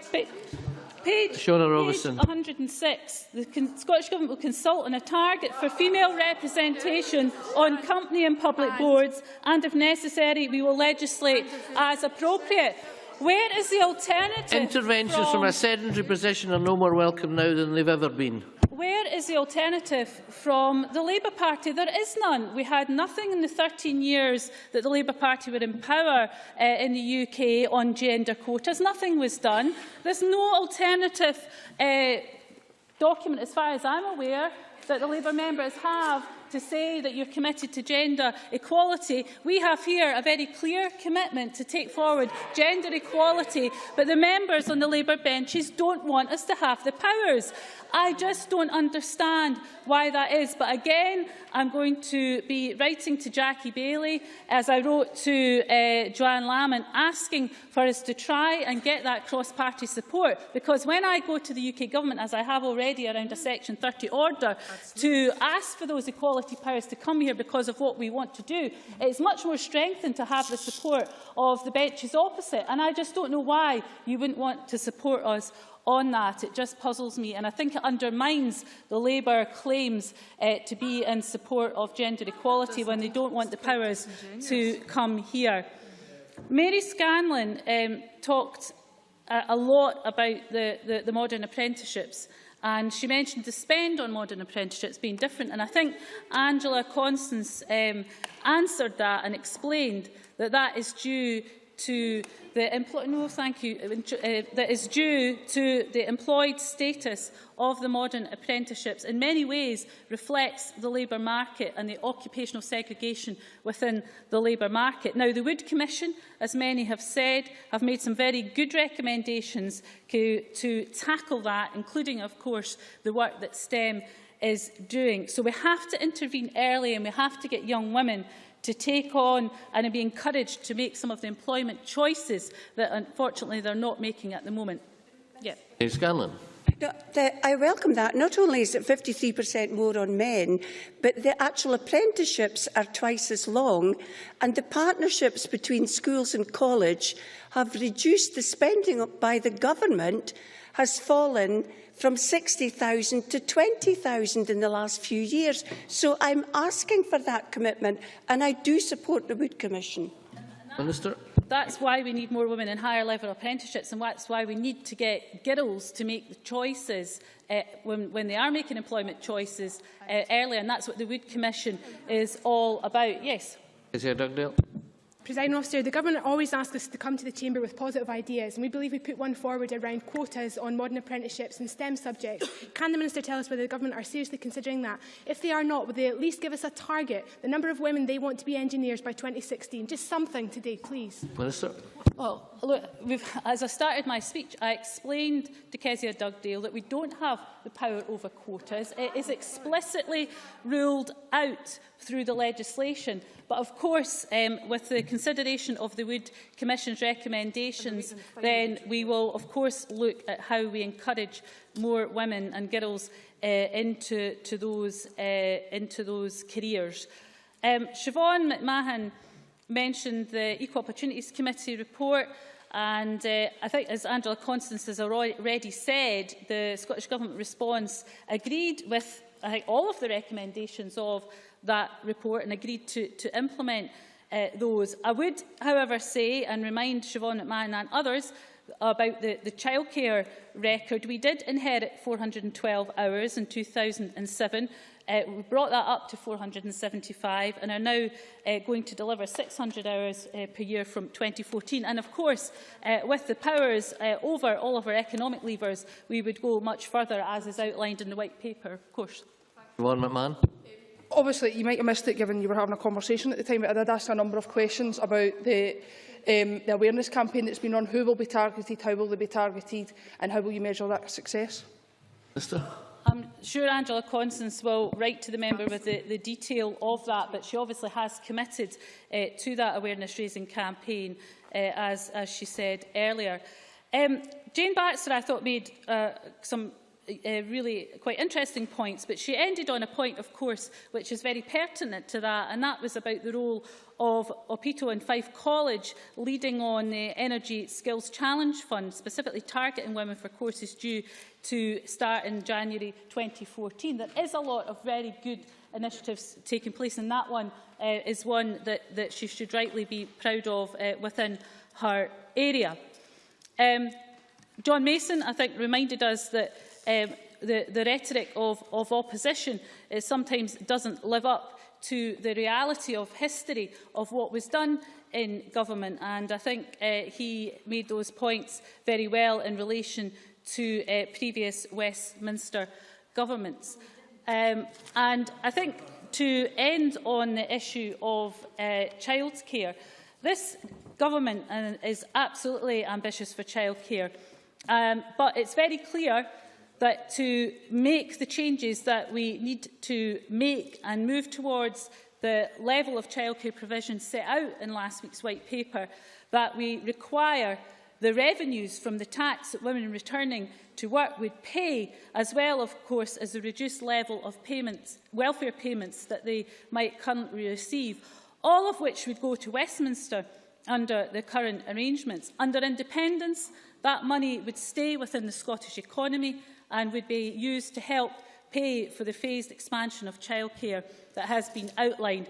That is real ambition. It's not tinkering at the edges. It's not shifting money. Presumably, Labour will tell us where they would want to shift money from local government that they always want more money for, from the health service that they're always calling for more money for colleges that they're always calling for more money for. Is that 600 million to come out of any of those budgets? It's very disingenuous indeed to call for £600 million to be spent when you call for money to be spent on all of these budgets at the same time. The only way we can have that step change in childcare is to have the powers over the economy and the powers of independence. And I look forward to that happening Must next close, year. please. Many thanks. And that concludes the debate on women and work, and it's now time to move on to the next item of business, which is a debate on motion number 8461 in the name of Fiona Hislop on Scotland's census. I invite members who wish to speak in this debate to press the request to speak buttons now or as soon as possible to insert their cards. Minister, Cabinet Secretary, just when you're ready. And I call on you to speak for 10 minutes and move your motion, please. Presiding Officer, it gives me great pleasure to open the debate on the results of the 2011 census in Scotland carried out by the Registrar-General for Scotland, results which tell us who we are, how we work and how we live in Scotland today. The 2011 census marks the 150th anniversary since the National Records of Scotland, formerly the General Register Office for Scotland, took responsibility for organising the census in Scotland. The census was carried out at the same time as, but organised, processed and delivered independently from the censuses in the rest of the UK. And it was this Parliament that decided what questions we should ask all people living in Scotland. Throughout its planning, taking and processing, the census has been subject to external examination, not least by the UK Statistics Authority. They have designated the census results as national statistics, confirming that they are produced using robust professional standards of quality and reliability. Detailed statistics from the census describe the characteristics of an area or community, such as how many men and women there are, and their ages, ethnic group and educational level. The answers people give help government develop policies and initiatives to help local authorities to plan services and to make effective use of resources that benefit the people of Scotland. They help to inform businesses planning for a wide range of third sector and private sector bodies. Decisions are taken every day using census statistics, helping to provide services from the cradle to the grave. The numbers of places in schools, how many houses we should build, how many care homes, hospitals and fire services we need and where. And today the census is the only survey of its kind to ask everyone in Scotland the same questions at the same time. Nothing else provides the richness and range of information that the census does. It is widely acknowledged as playing a fundamental and unique role in the provision of comprehensive and robust population statistics, and I would like to take this opportunity to thank all those who have worked so hard in making the 2011 census a success. To date, there have been 6 releases of data from the 2011 census by the National Records of Scotland. The data covers population, household characteristics, ethnicity, identity, religion, language, health, housing, education and the labour market, and information on these topics is available from national down to local level. So what does the 2011 census tell us about the people of Scotland? Well, firstly, there are more people living in Scotland than ever before, and we have a population high of 5,295,403, and that the population is not evenly spread across the country. Western Isles and Highland that have only 9 people per square kilometres, whereas in Glasgow there are more than 3,300 living in the equivalent space. 2% of our population live on more than 90 islands of Scotland. And providing services to remote rural communities and to those in densely populated areas present different challenges for government and policymakers, and the census helps us in planning these services. Our household structures are changing. Understanding these types of changes help us plan our housing and community needs for the future. And there are more people living in Scotland now who are from a minority ethnic group than ever before. And this change in our ethnic profile is not so surprising when the census shows that 7% of people in Scotland were born outside of the UK. And such migration brings increases in the number of languages spoken in Scotland. There were 178 separate languages recorded by 10 or more people. And even with this linguistic diversity, only 1% of people in Scotland said they were unable to speak English well, and 0.2% reported that they could not speak English at all. And although more of us come from different countries than ever before, 83% of us consider ourselves Scottish. The growth between the 2001 and 2011 censuses of almost 5% was the largest increase between 2 censuses in 100 years. Some of that was due to natural increase. Between the beginning of 2002 and the end of 2011, there were 5,200 more births than deaths. And it's very important that academics, commentators, media and politicians understand that having more births and deaths in a country is most significant in the population direction and dynamic of a society. And much of the population, however, and the increase was due to net migration to Scotland. And we are proud of the warm welcome that we give migrants to Scotland, encouraging those who want to work hard to build a life here for their families. And we know that they enrich our culture and our communities with their traditions, skills, food, languages. The census figures form the basis of our annual population figures and projections, and the latest set of projections, published by the National Records of Scotland only last month on the 6th of November, show that the population increase is expected to continue by 9% over the next 25 years, with almost 3/4 of that growth coming from net migration. There is always uncertainty when projecting into the future.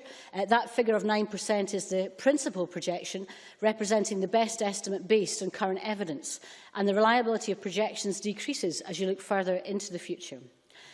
Presiding Officer, developed countries across the world face demographic pressures, and Scotland is no different in that respect. The 2011 census was the first time that the number of people aged over 65 years was greater than the number aged 15 and under.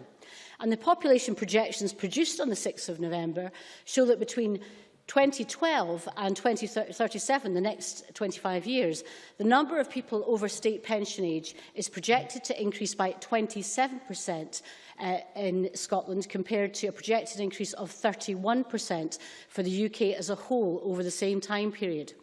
Scotland's dependency ratio, that is the number of working-age people compared to the number of dependents, is growing, although our position is not as challenging as the rest of the UK. As a key driver of sustainable economic growth, achieving population growth, particularly among those of working age, is arguably one of the most significant tasks facing Scotland and other advanced economies. The fact that our population is growing and ageing was underlined by the Institute of Fiscal Studies in their report published last month. And whilst highly uncertain, the IFS projections show the risks of remaining part of the UK and therefore underline the urgent need for Scotland to achieve independence, to tackle that legacy of low relative growth in the economy and population. The wording of the Labour amendment... Lewis MacDonald. Thank you very much. I'm very grateful to the Minister for taking that intervention. Will she accept that what the Institute of Fiscal Studies says in part is that the population of Scotland is expected to age more rapidly, and that the consequences of that for government in Scotland, were Scotland independent, would be even greater than those for the UK as it currently stands? Well, the RESO projections between 2012 and 2037 is the next 25 years. And as I have just stated, the position in Scotland, the increase in the people over state pension age in Scotland over that period is projected to increase by 27% compared to 31% for the UK. So actually, the figures are greater for the UK rather than for Scotland. And actually, if you look at the amendment, Labour's amendment, the wording of the amendment reflects the period in the census from 2001 to 2011. I acknowledge that, but it doesn't reflect the position going forward. And that is why I have some issues with the amendment as it's presented. The position of the dependency ratios in terms of working age population relative to the pension age and under 16 population in Scotland is in a relatively better position than the rest of the UK until the early 2030s, and that's a fact that's acknowledged on pages 145 and 146 of the White Paper. The amendment from Labour also does not recognise the change in policies that we need would be full powers that allow us to increase our working age population and to support families with childcare. With independence, we'll be able to grow our working age population by ensuring that young Scots have the opportunity to build a career in Scotland, making it easier for the highly skilled workers who come to study at our universities to work here. And a controlled immigration policy will be another gain, and we've set these out in pages 267 and 274 of Scotland's future. There is no doubt that the current UK immigration policy is also heavily influenced by the priorities of the South East of England. And that approach is based on the values of the current UK government, driven by a desire to reduce the number of incoming migrants. A controlled immigration system based on the foundations of a similar to the points and tier system of the UK, but enabling us to attract highly skilled working age population who will work and pay taxes, will aid Scotland to achieve sustainable economic growth. And our migration system will be robust and secure. It will also take into account Scottish values and principles of fairness and compassion. Interestingly, the European Commission has recently confirmed, and I quote, that the vast majority of migrants go to the UK to work, and they actually contribute more to the welfare state than they take out, purely because they tend to be younger than the average population of working age. So that explodes the myth that migrants drain resources. In Scotland, we want to welcome those who have so much to offer. And boosting Scotland's population has been a priority for successive administrations since the re-establishment of the Scottish Parliament in 1999. And the results of the census allows us all to judge how well we are doing this. The large growth between the last censuses is a major achievement for our country. So, Presiding Officer, in closing, the census is our national stocktake. We cannot predict the future with any certainty, but the census helps us to give us information that we need to take decisions about Scotland today. And I am proud that we have such a high-quality, impartial information available to all of us, and invite members to support this motion, which I move in my name. Many thanks. Now call on Patricia Ferguson to speak to and move Amendment 8461.1. Up to 7 minutes, please, as we're still tight for time. Thank you very much, Deputy Presiding Officer. And can I, in opening, add my thanks to those of the Cabinet Secretary, to all of those who worked so hard and so diligently to bring the census to us. Not an easy task, often, but one which is still important and which we value. Census, of course, are historic methods of gleaning information, as my colleague Lewis MacDonald will expand upon later, but they do remain an important tool. And I rise to move the amendment in my name, Presiding Officer, and to speak in this debate on the results of the 2011 census. And I do so, it would seem, as a member of a majority group. Not perhaps the majority group at the moment in Parliament, but certainly in demographic terms, as we learn from the census that the number of women in the country currently stands at 51.5% of the population. And of course, this census provides us with some very interesting information about the population of Scotland, and it does what a census should do. It allows us to pick out trends, and most importantly, perhaps, it allows local and national government, the voluntary sector and businesses, and those providing services to have an idea about what the trends are and to use them to plan efficiently for the future. And there are some intriguing facts which emerge from this survey. For example, just over 1% of the population speak Gaelic, but by a coincidental quirk, some 1% of the population speak no or very little English at all. And in Aberdeenshire, we learn that 86% of households have a car or van available to them, while in Glasgow, that figure drops to 49%.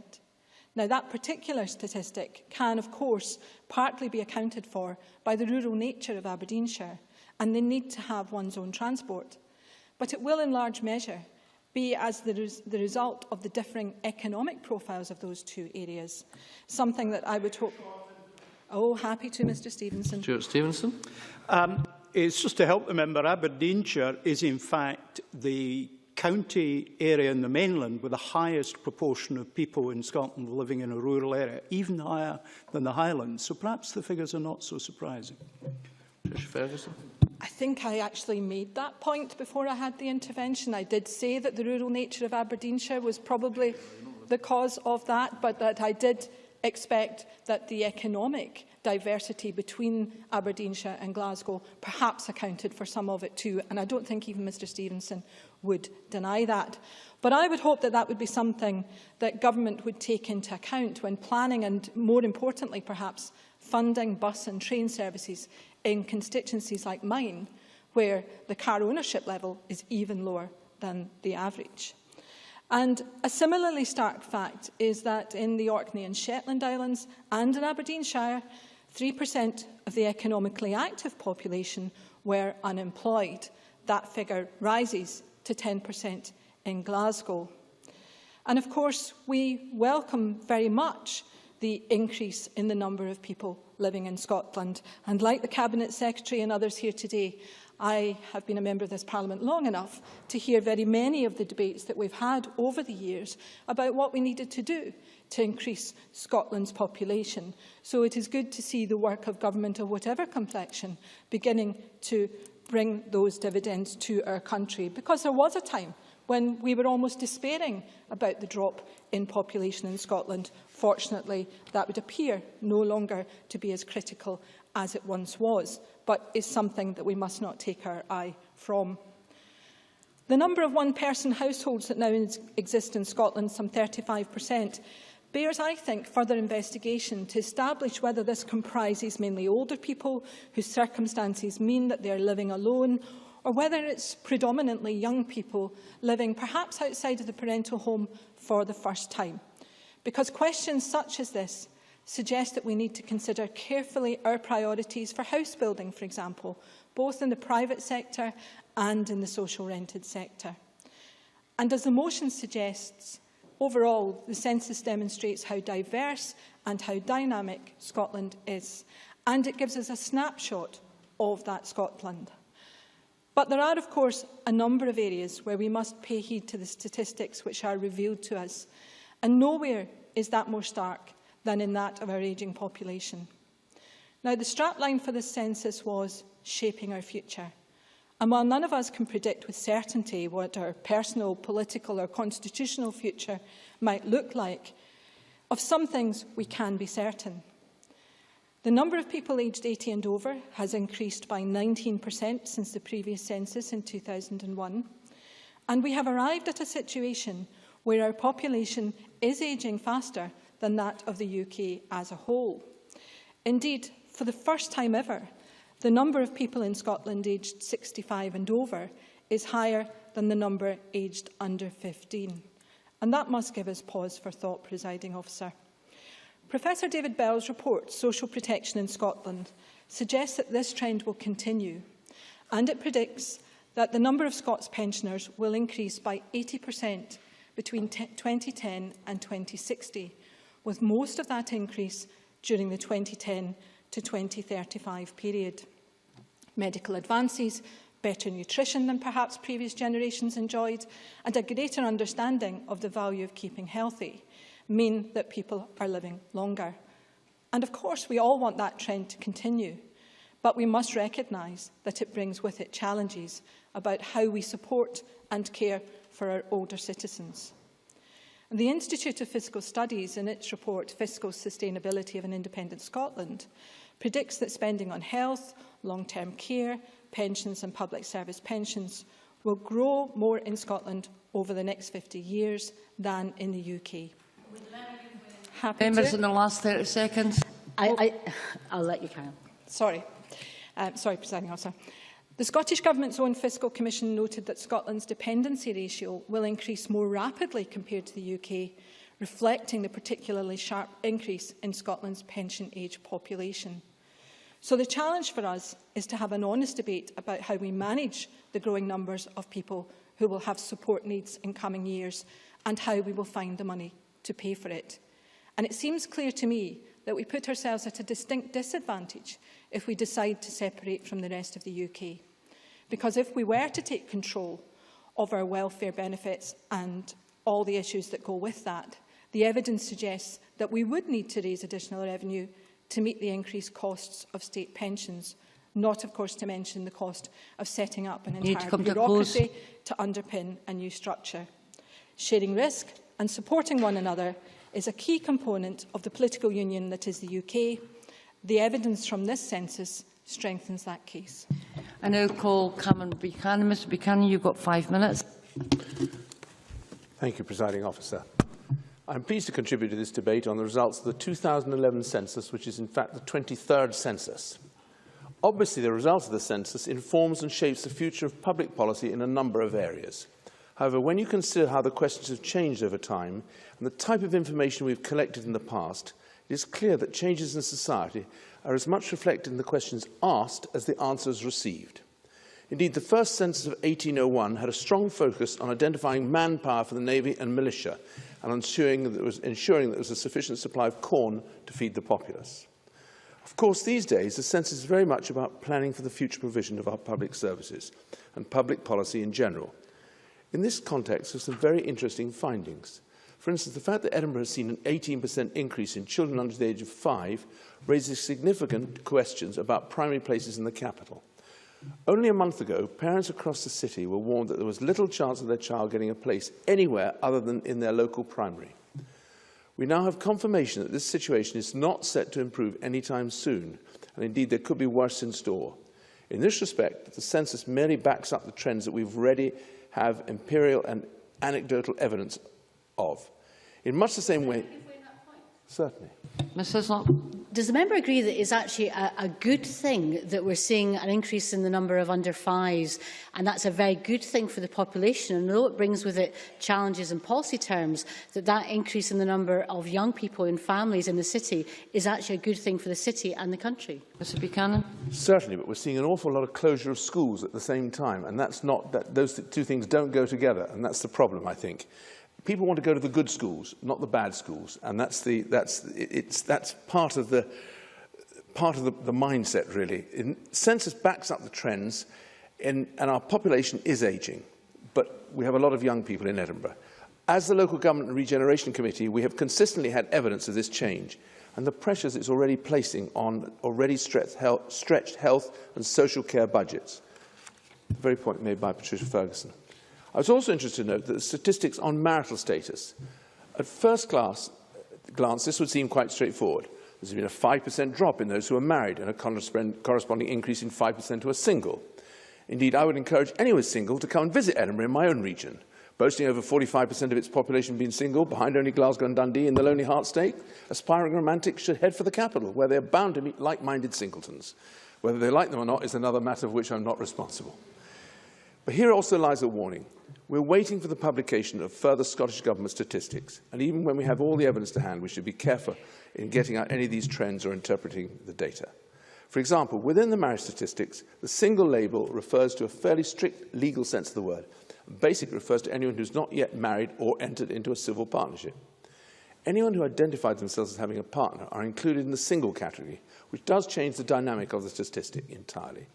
For the purpose of planning and general information, I would suggest that it is of far greater use to know how many couples there are out there rather than how many are legally married or not.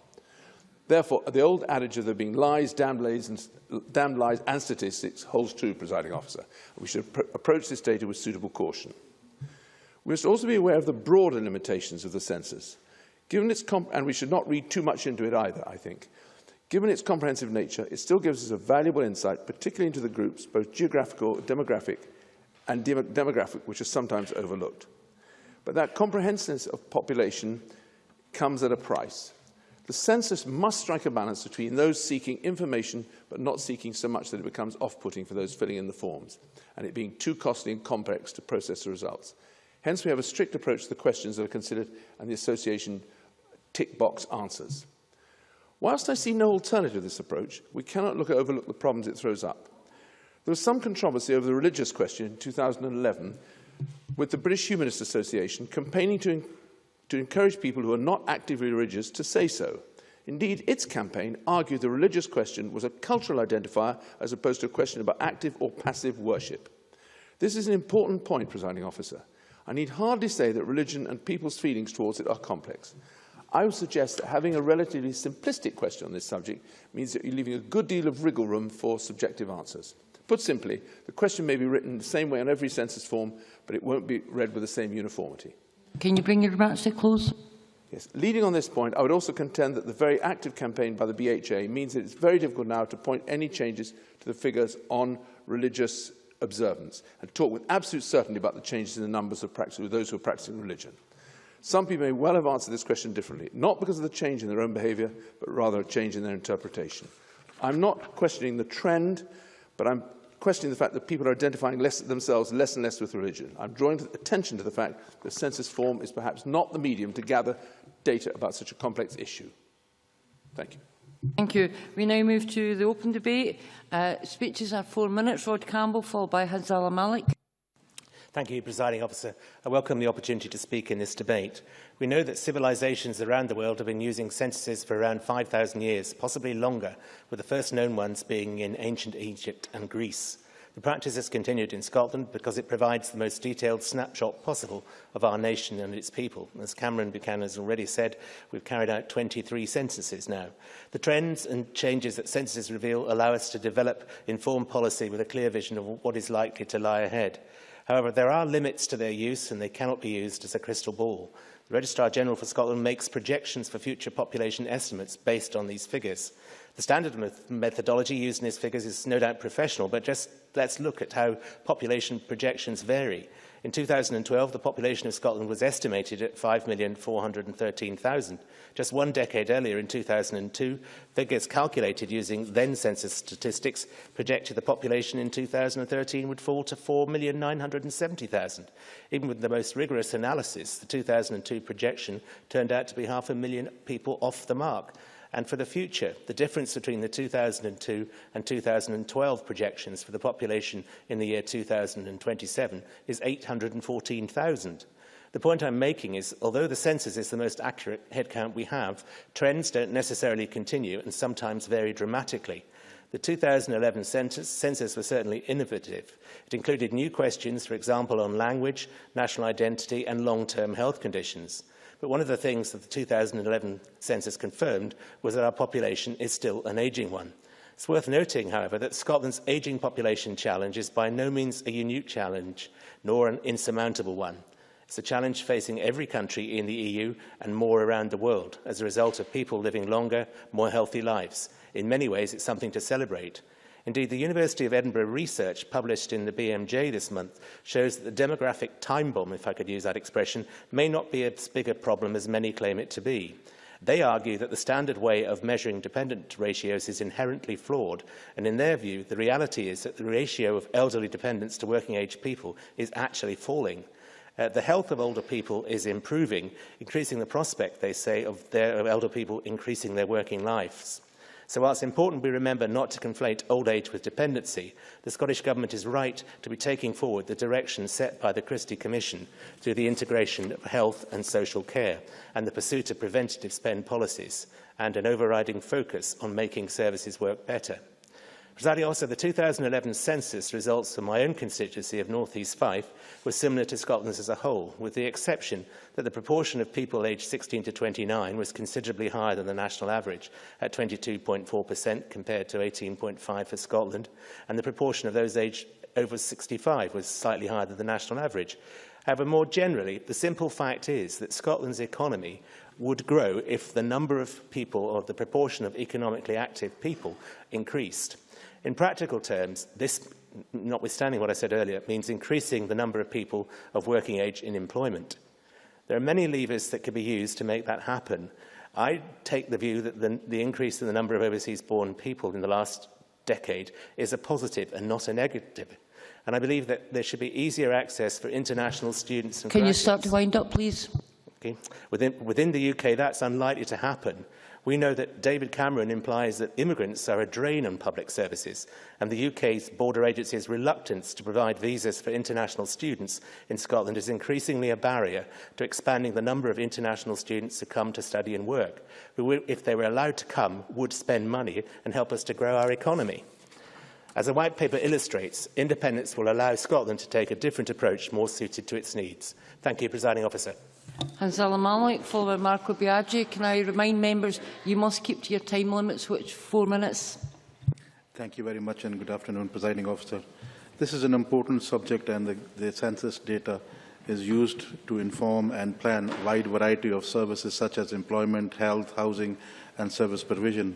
The census is our main source of information about major changes in Scotland, demographics and examples of ethnic minorities in Glasgow have grown by almost 50,000, from 41,900 in 2001 to 91,600 in 2011, as a percentage of population from 7.2% in 2001 to 15.4% in 2011.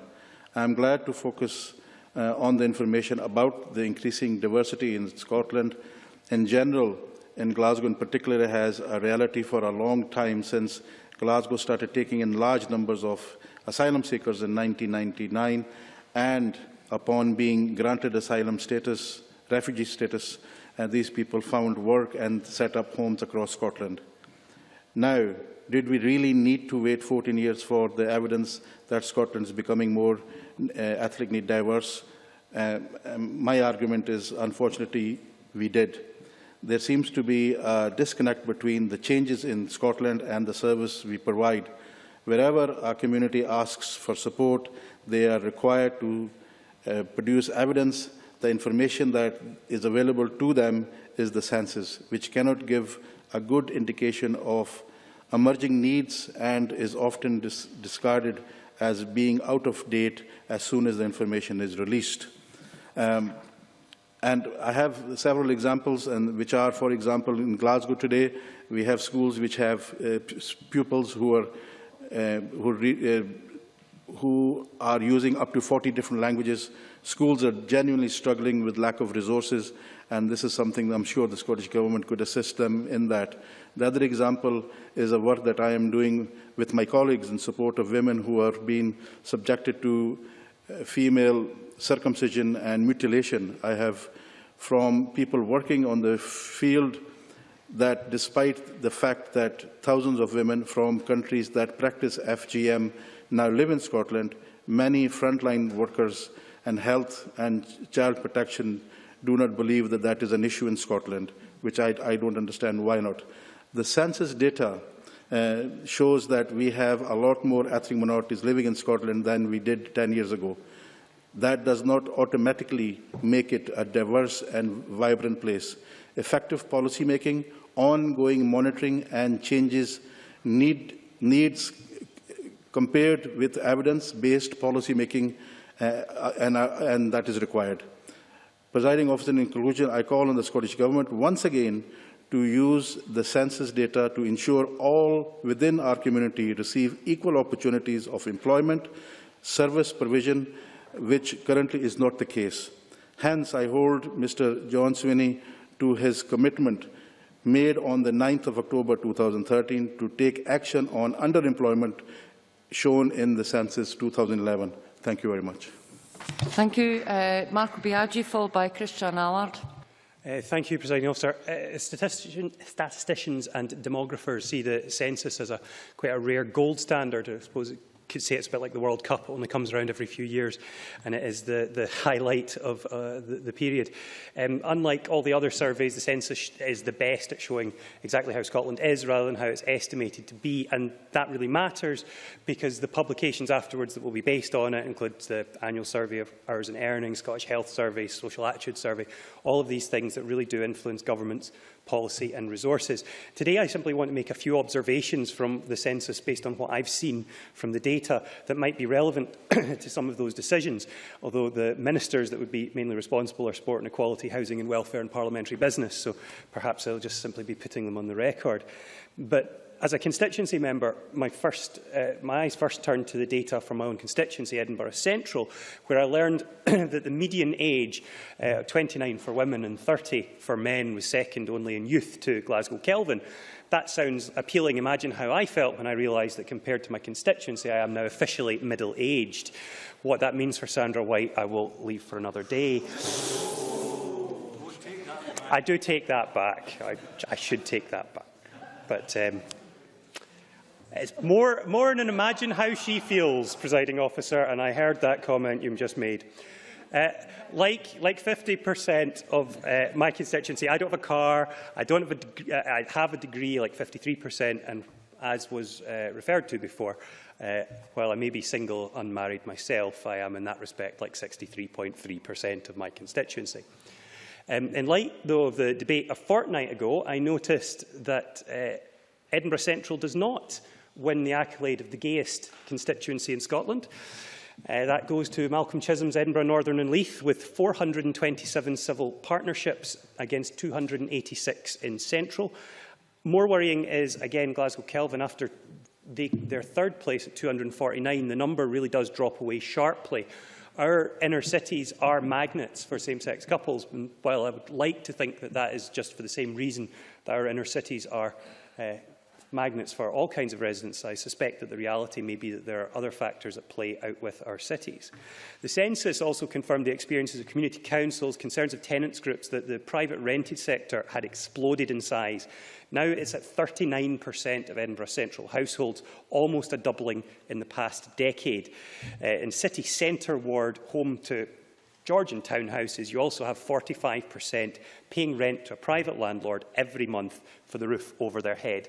That changes services, it changes neighbourhoods, and it also creates new regulatory challenges for local authorities. Perhaps we may see local authorities having difficulty in filling primary schools, but at the same time needing more and more staff and resources to enforce landlord registration. And if one thing I found really worried me, the last point I would make, is the health of our democracy. Edinburgh Central's total population is 84,000. The population over 18 is 75,440, which is the highest in the whole country.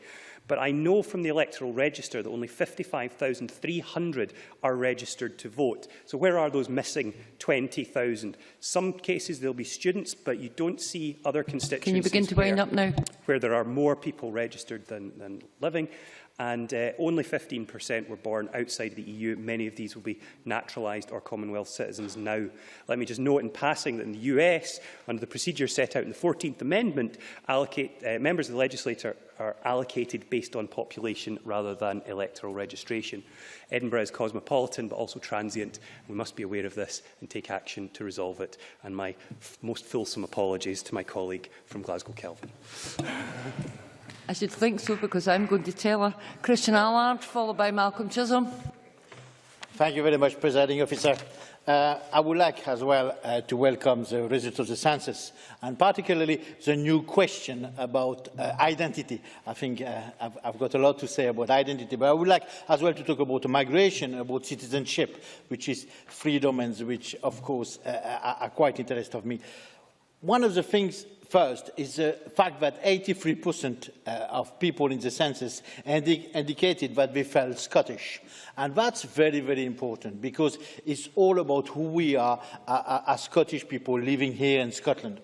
And I can feel that way. If I was asked, and I was asked in the census how I feel, I would say yes. filling up the box, I will tick the box Scottish.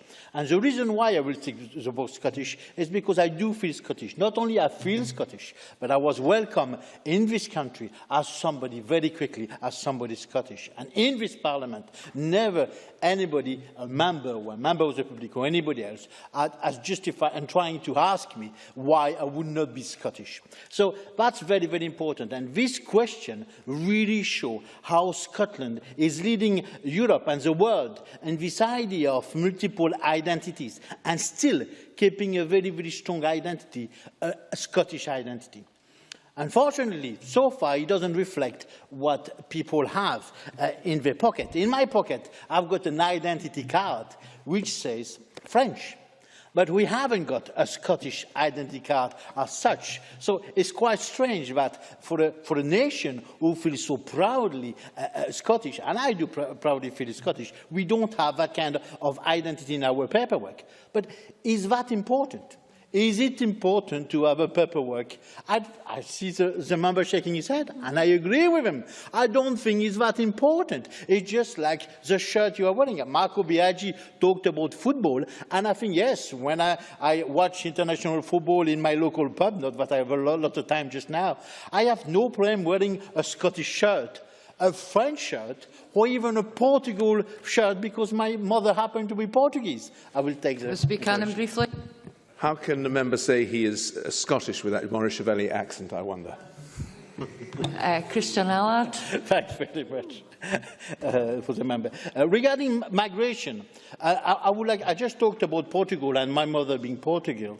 And I do think that Portugal, like Scotland, a same kind of country with this type of population and the same shared history, an history of migration. A lot of people migrated out of this country and still are doing today. So we are talking for the first time about a modern Scotland that retains its youth, which is very, very different of what we used to have in the past. A modern Scotland will attract people from across the world because Scotland is seen as a land of opportunities. So that reflects as well in the census. And for example, I was delighted to see that Dundee and Aberdeen are becoming more and more multicultural and diverse. Again, this afternoon, one school came to see us from Aberdeen, Albion School, and one of the children who asked us a question was coming from France, and I was astonished about that. The last thing I would like to talk about is the population growth. The way to grow our populations is not only through migration, inward migration, or asking people to not migrate away from Scotland. Bring your remarks to a close, Mr. Allard. I will close straight away. I just think that there is a great possibility for a baby boom. I think we could have more and more children with a 5% increase in the under 5, and we can do a lot more in the years coming. And I'm waiting for the next census to come out. Thank you. Malcolm Chisholm, followed by Stuart Stevenson. Officer, it's a great pleasure to follow Christian Allard, because in welcoming the general increase in Scotland's population over the 10-year period, I also welcomed the increase in the ethnic minority population from 2 to 4%, which is obviously a significant but not the only reason for the increase. And as the Cabinet Secretary reminded us, that was partly because of the encouragement given to inward migration by successive administrations in Scotland. I found one of the most interesting and not so well-known facts in the census related to the number of single-person households. Now 35%, that's the largest percentage of households, whereas 50 years ago it was 14% and the lowest. And I think that's a really significant social change that's not often commented on, and it obviously has significant implications for housing and lots of other issues. The better-known issue, of course, is that the number of people aged 80 and over increased by 19% in that 10-year period. And this is much discussed, obviously, in terms of its implication for health policies and indeed many other policies. I mean, that shouldn't be overstated, because the ideal, obviously, is healthy ageing. But having said that, it does obviously present significant challenge, and has also, as we have been reminded today, become a part of constitutional debate. I don't really want to go into that in too much detail, but I think it is worth quoting. I think it's re-quoting, because Patricia Ferguson mentioned this, what the Scottish Government's own Fiscal Commission said: the Scottish Scottish Government's own Fiscal Commission said Scotland's dependency ratio will increase more rapidly compared to the UK, because the issue here is quite simply the dependency ratio. So I think when we're having debates about that, that's what we should concentrate on, rather than the absolute number of pensioners, which the Cabinet Secretary highlighted in terms of comparing Scotland with the UK. So anyway, that's really good news, of course, about older people, based on lots of reasons, including health advances. But of course, it's not the only people. It's not just older people who are living longer. For example, in Edinburgh, the total number of people with learning disabilities known to the Council has increased by an average 5% per year between 2006 and 2012, and the number of children and adults with physical disabilities has increased too. So people are now living longer than they would have done in the past, and of course that is good news, but does have implications for services. Now, the most striking feature of the census to me when it came out was the increase in the number of children aged under 5. For Scotland as a whole, the increase was 6%. And for Edinburgh, it was 18%. So from a local constituency point of view, that was the single most salient fact. And Cameron Buchanan has alluded to this, particularly with reference to schools. The City of Edinburgh Council have projected a 20% increase in many of the city's school rolls up until 2019. And many of the spaces that are actually available in schools are not in the catchment area where there is current demand. And that is manifesting itself in my constituency at present, because currently 7 primary schools either have or will have within the next 12 months extra classrooms in the playground. Now, I welcome that increase in population, as the Cabinet Secretary did, but I have to say there must have been some deficiencies, certainly in terms of the last administration of the City of Edinburgh Council, without being too party political about it, but they must have known 5 years ago what the population increase was going to be, and yet they were still closing schools. So I do think we have to learn lessons. The other issue that's emerging now is in terms of the number of GP practices. Some are closing their lists. It's young people and older people who are affected by this. So we must also use the census information to plan services effectively. That was one of the problems. For example, 2001, the original costings for free personal care didn't have the benefit of the 2001 census, and that is the main reason, I think, why they weren't totally accurate. So let's use the information that they have in order to plan services effectively. Stuart Stevenson. Thank you, Presiding Officer. The Labour amendment before us today says the census demonstrates that Scotland's population is ageing faster than that of the UK. Well, numbers are a kind of funny thing. If you look at Table 4 in the Registrar General's report, we find that in 2012 we have 59 people in dependency per 100. In 2017, it drops to 58. In 2022, it drops to 57. But I think Rod Campbell was quite right when he pointed to some of the difficulties there are in the way we calculate it, because I can tell you, the way it's calculated, I'm in dependency, and so is my good friend Gil Patterson, because it's simply done by age. It's not done by whether we're still working or whether we're still in employment. Now, of course, that is equally true for the rest of the UK, so I'm not trying to say Scotland is particularly different, but it does say we need to be very careful about the numbers. We've heard 2 people, by the way, in this debate claim there have been 23 censuses in Scotland.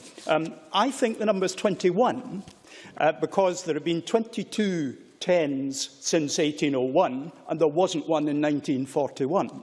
So I think it's 21, unless you care to count the Dal Riata census of approximately 670 AD, which was conducted in part of Scotland by the Irish.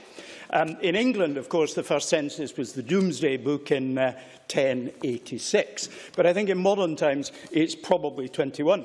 And when it comes to cars, I just felt so uncomfortable with what Patricia Ferguson said, I popped out to get the up-to-date numbers. And I can tell the Chamber that, for example, in London, the numbers are substantially lower per household than they are in Glasgow.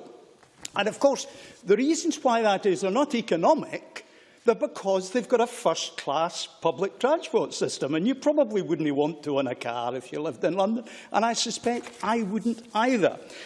In fact, Beijing has a number higher than any city in Scotland and a number higher than in London. So we need to be very, very careful with numbers indeed. The interesting thing from my point of view, of course, when I look at the numbers in Table 6 in the Registrar's General's report, I'm part of a cohort of 137,000 people. In 10 years' time, should I be spared, part of a cohort of 104, and a further 5 years later, a cohort of 82. But as part of my preparation for this debate, I thought I'd go on to the Scotland's People website, and I ended up very puzzled indeed, because I found that in 2012, according to the Scotland's People website, there were 133,322 registrations. And that was so far adrift from the numbers in the report, I thought I had to find out why that was the case. And I found, to my immense bafflement, that I haven't quite worked out why this should be the case, that a number of births appear multiple times in the registrations. I even found someone, because they're living, I'll not make specific reference, but in the City of Edinburgh, who actually has been registered 3 times with 3 different names. And there's quite a lot of examples of that. So I'm in the position where we need to be very careful. And I know that in censuses, one of my wife's relatives appears twice in the census because they were away and they were measured there and they were somewhere else. In my constituency, I know of at least 19 languages in the local school in Peterhead. I certainly have. My nephews and nieces are in 8 countries around the world. Migration is an essential part of the modern world. Censuses help measure what's going on. Presiding Officer. I now call Cameron Buchanan. Mr Buchanan, you've got 4 minutes.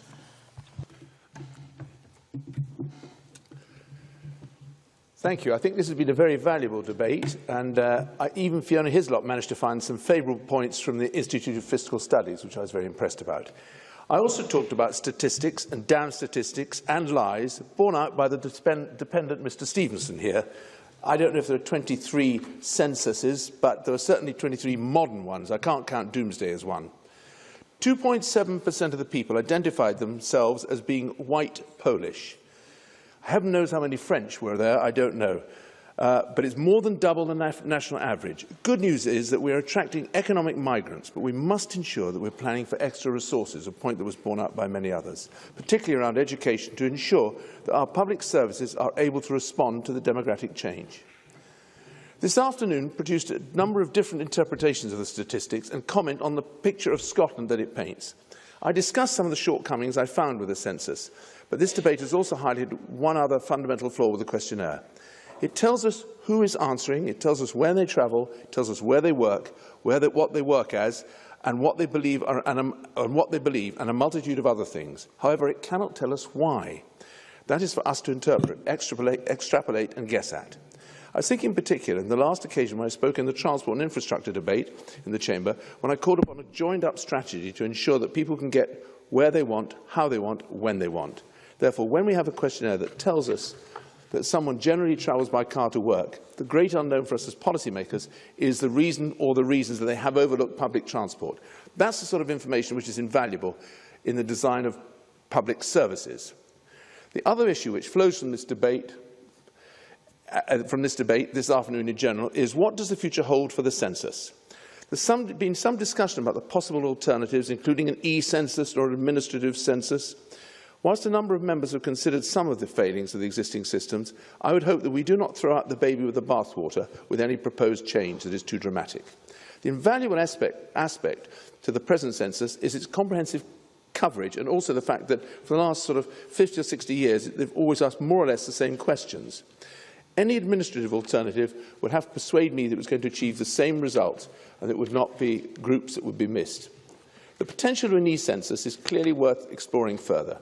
There are increasing difficulties engaging with certain groups already, such as young men. Anything that makes a census more accessible and easy to fill in must be looked at. We must look at all the options available to us and what they will deliver the most comprehensive and useful data for policymakers. In the meantime, Presiding Officer, I am content to welcome the census and the results it throws up, and for that reason I will be supporting the Government motion and the amendment in the name of Patricia Ferguson. Thank you. Thank you, Ms Buchanan. Now call on Lewis MacDonald. Ms MacDonald, you've got 6 minutes. Thank you very much. The Cabinet Secretary and Patricia Ferguson both rightly paid tribute to the people who conducted the 2011 census, but it's important, I think, that we don't take their professionalism or the impartiality of a national census for granted. When Mary and Joseph were required to travel to Bethlehem, the census was designed in order to enable a poll tax to be collected, and that poll tax was as unpopular then as the later version in the 1980s. And when medieval Scottish and English kings surveyed their kingdoms in the Senechus Ferna Halapan and the Domesday Book, they too had taxation in mind. And indeed, when the first version of this census was brought forward in December 2009, it included detailed questions about household incomes and looked and felt to many like the poll tax revisited. That was one of the reasons why I and other members of the Economy, Energy and Tourism Committee resisted the draft order and spent some weeks seeking to achieve some important changes to the questions asked. And the then Minister, Jim Mather, eventually did accept that questions about income could not be included without putting at risk the wider consent of the public.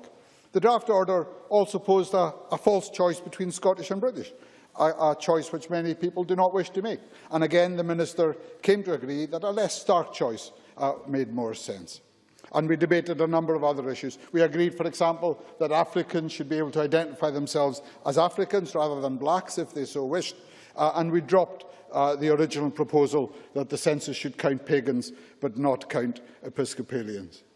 The point of that process was to achieve a consensus on the census. Such a powerful tool of government must be subject to effective parliamentary scrutiny, and the questions asked or not asked are a matter of legitimate political debate. And I'm glad we got there, and we can debate the results of the census today in the knowledge that we all agreed that the right questions were asked in the first place. We have, on this side, raised the issue of Scotland's demographic balance and the challenge posed by a population ageing faster than that of the UK as a whole. An ageing population is not, of course, as has been said, an insoluble problem, but it does pose a challenge to future governments of whatever party. And the census confirms that Scotland's current over 65s population is 1% greater than, for example, that of England. And the Institute of Fiscal Studies pointed out that the median age of the Scottish people will increase by 6 years over the next half-century, as opposed to a UK average of only 4 years. Cabinet Secretary.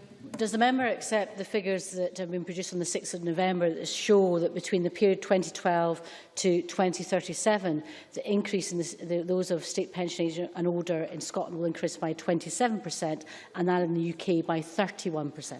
I think that starting from a higher base is a very important point, and also in the context of between now and 2062, an increasing median age in Scotland which is greater than that in the rest of the UK. But as the Cabinet Secretary said, the Labour-led devolved governments in the first and second terms of devolution saw immigration as part of the answer to help change that demographic balance and increase the proportion of taxpayers to pensioners in the future population. That clearly is the view of SNP ministers today.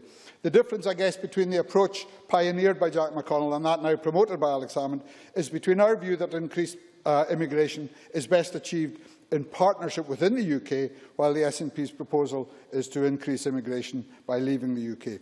And that difference matters because we and our neighbours in England and Wales occupy the same island. We share many of the demographic features that have been highlighted today, and we have had the same systems for managing migration within a single UK market for the last 300 years. When ministers argue that Scotland needs immigration in a way that England does not, they seem to overlook one vital part of the picture.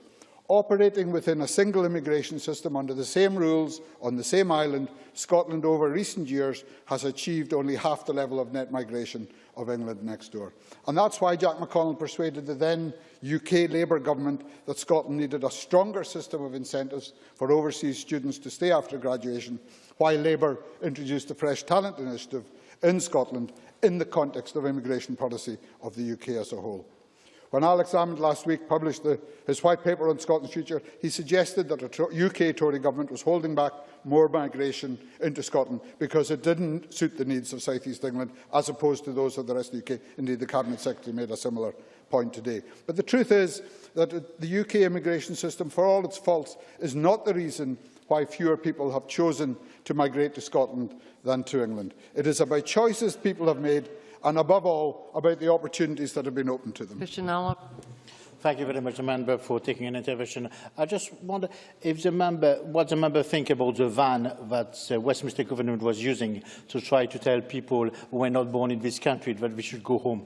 But it's not the point. The point is that in Aberdeen today, a city which he also knows well, 16% of the population are people who were born out with the United Kingdom. They are here because of the many opportunities to train and work in the energy industry. That is comparable with English cities of similar size, but it is double the average for Scotland as a whole. So fresh talent can be attracted to Scotland, even in the context of an increasingly restrictive UK immigration policy over the last 3 years. But what cannot be done is to have a Scottish immigration policy which is different from and separate from that of the rest of this island, unless we want border posts between Scotland and England to control the movement of people who are legal migrants. Can you bring your remarks to close? It's a straightforward point. If somebody is a legal migrant in one part of this island and would be an illegal migrant in another part of this island, then it is inevitable that controls on movement within the island will be required. I hear members say nonsense. I'd like to hear an answer to that point that was other than simply shouting abuse. The member is winding up now. The Minister will have the opportunity to answer that. I understand the need on the government's part to argue that everything will be better in the event of independence. But after next September, when I believe most Scots will vote to remain in the UK, I hope we will then return to the question of how to attract fresh talent to Scotland in the context of the United Kingdom and look to develop further the sort of policy that brought so much benefit to Scotland's demographic balance in the 10 years before the latest census was taken. I now call on Fiona Hislop to wind up the debate. Cabinet Secretary, you have till 4:59. Thank you very much, Presiding Officer. In closing today's debate, I'd like to thank parliamentary colleagues for an interesting discussion on what might seem at first glance to be around dull and dry facts and figures, but quite clearly, I think the richness of the debate and the interest in the statistics, not least in individuals' own constituencies, I think has brought life to the debate. And can I just say to Lewis MacDonald, independent Ireland has its own immigration and migration policy and is within the common travel area. That is your example as to why we concede in the future. If you let me develop my point, I'm about to agree with Lewis MacDonald on one point. I thought it was very appropriate that he did relay the history of the census in the Parliament, the scrutiny that was given in the Parliament. Rod Campbell referred to how innovative the census is. I'd also like to pay tribute to Kenny Gibson, because Kenny Gibson, I'm not sure if he's in the chamber, but he was one of the first to bring and identify the issue of population to the chamber in the first Parliament to identify the challenges that lay ahead. And I was very supportive, as we all were, of the measures that were taken with the Fresh Talent Initiative. Unfortunately, it's been the current UK government that has taken away that tool, and it's one of the reasons why we think we need the powers to be able to make that decision, but it was something at the time that we certainly welcomed. So as the debate shows, the figures that we see tell us something about Scotland in all its shapes and sizes and guises, and it's very important to give us the challenges in terms of the policy challenges that lie ahead of us. Hanzala Malik talked about underemployment of ethnic minorities in Glasgow. I thought Malcolm Chisholm, in identifying some of the provisions and the reflections of his constituency, also set out some of the challenge. And the information released by the National Records of Scotland to date has focused so far on population and household numbers and on aspects of our identity, as well as economic factors. But there is more to come. The next release of information from the census, which will be on the 18th of December 2013, will provide insights into family structure. So the point, Cameron Buchanan, about how many people are married or in cohabiting will be in that part of the release. The living arrangements covering household composition and dependent children, as well as information on the number of rooms and overcrowding, will be released on the 18th of December. And we'll also learn, Patricia Ferguson, about the methods of transport, certainly for use for travel, for work or study. And that is important in setting out transport policy going forward, as she well identified from her own constituency in planning for a transport infrastructure. All of this is freely available on the Scotland Census website, together with a range of tools which helps bring the data to life. At the start of this debate, I mentioned the long history of the census in Scotland. It is one of the longest-running continuous data collections in the country. But what is the future of the census, and will we have one in 2021? The 2011 census is successfully providing high-quality statistics that will be used for the next decade. And as we've heard today, changes in society have resulted in an increasingly mobile population. I think Marco Biaggi referred to that, with people regularly moving between different areas and countries. And this and an increasing complexity in social structure, as well as a desire for results to produce more quickly and frequently, presents challenges to the traditional census. At the same time, improvements in technology and this government's commitment to a digital future for Scotland mean that we need to look again at how we can best collect and provide this type of information going forward. Many of you will be aware of the UK Office for National Statistics and that they are currently consulting on this very issue. There are two main options currently proposed, namely an online census and a census based on administrative data and surveys. We are also considering the best way forward for Scotland. However, we decide to collect this type of information in 2021 and beyond, we will ensure that it continues to meet the needs of all our users and is of high quality. And of course, Presiding Officer, the views and wishes of this Parliament in determining what we will do in the future will be a key part of our deliberations. I thought in looking at some of the opportunities and the challenges of an ageing population that Rod Campbell said something that was very, very important indeed. And I quote, he said, "We shouldn't equate old age with dependency." And I think Malcolm Chisholm, in relating to the aspect of healthy ageing, I think brought something very important to this debate, because I think there's a great deal to be welcomed with the opportunities that a healthy older population can provide. And I think we should remember that when we're developing and thinking about policies in this area going forward.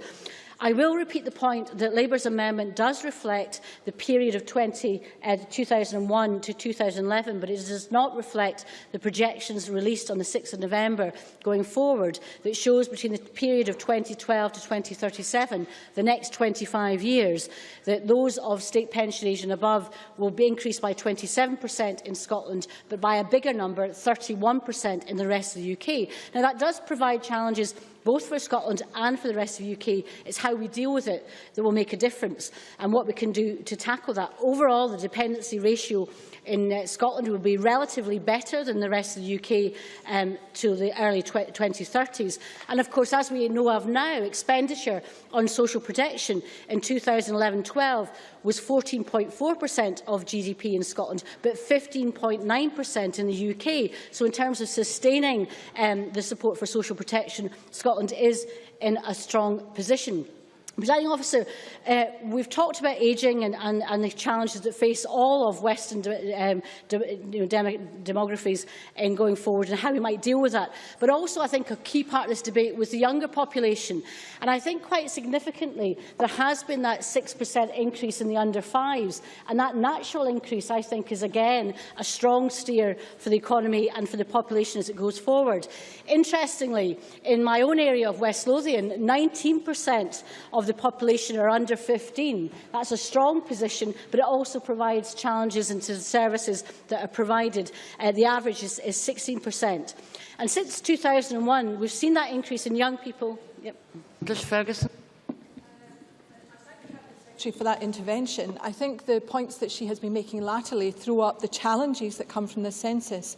And I would ask her, not in any way to be provocative, but just as a question, what action the Scottish Government is taking to review the findings of the census and to react to those going forward, because it will need more than a white paper to make those matters able to be dealt with. Cabinet Secretary. Well, I think Scotland's future is a very good guide to some of the challenges, opportunities that we can take and the decisions that we can take going forward. But actually having this debate was an opportunity for Parliament to reflect on the content of the census, to identify some of the challenges. We've just been talking earlier on about those of schooling in Edinburgh in relation to the growing population, younger population that we have in this city in particular. But those challenges are absolute, and it's not just in transport, it's in health, it's in relation to younger people, it's in relation to universities, it's in relation to a whole range of things that we need the valuable provision of the statistics that come from the census. I thought Marco Biagi, provided a good description of the census. Marco described the census as the gold standard and that it was the statistical equivalent of the World Cup. And I thought that was a very important... One moment, Cabinet Secretary. Will members who are just coming into the chamber please do so quietly and allow those of us who have sat for most of the debate to hear Ms Hislop winding up. Ms Hislop. Thank you very much. I think the point about the census is the robustness of it, I think the credibility of it, the guide it can provide us in terms of health, transport, in terms of the challenges for education, but also, as we have reflected, on the challenges of an ageing population, not just for this country, but for the rest of Europe. And I think in terms of how we tackle that, we have certain opportunities, but the biggest opportunity is to grow our working age population, to make sure that we have the people that can provide the engine of growth for economic growth in Scotland. And, Presiding Officer, in terms of the work of those who have worked long and hard on the census, a great deal of numbers of people have been involved. I think it's important that we do put on record our thanks to them in their work in providing the census. But the statistician John Rickman, a 19th century champion of the census, stated, and I quote, "The intimate knowledge of any country must form the rational basis of legislation and diplomacy. Our Parliament can only make informed decisions if we properly understand who we are, how we work and how we live in Scotland today." I think the census results provide us with that understanding. And, Presiding Officer, in thanking all those that have delivered the census for us, I think the best thing we can do with the census is to make informed decisions, make wise decisions, and, as Patricia Ferguson has said, reflect on what the census is telling us and build our evidence-based policies around that.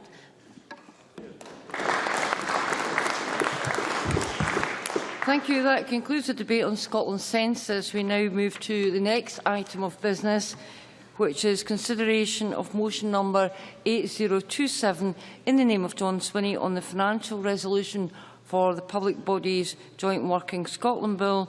I call on John Swinney to move the motion. Cabinet Secretary. Fully moved. The question on this motion will be put at decision time, to which we now come. There are 5 questions to be put as a result of today's business.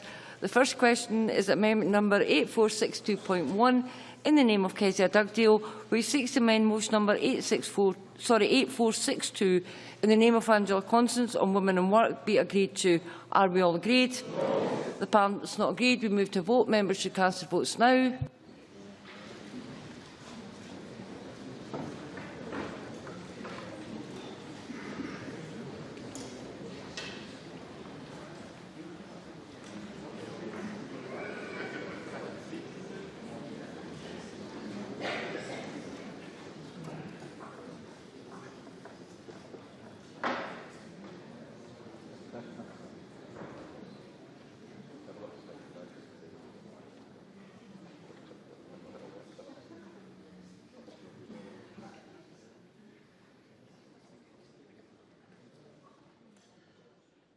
The result of the vote on amendment number 8462.1 in the name of Kezia Dugdale is as follows.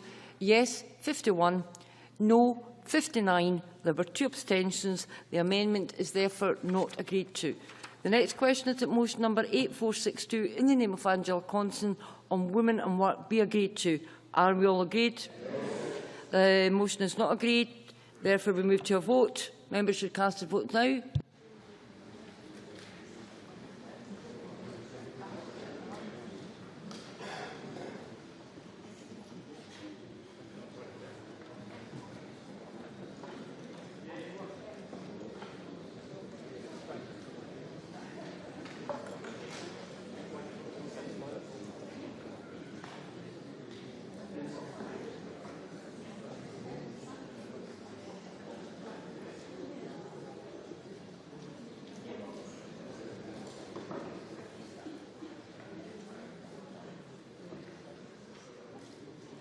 The result of the vote on motion number 8462 in the name of Angela Constance is as follows.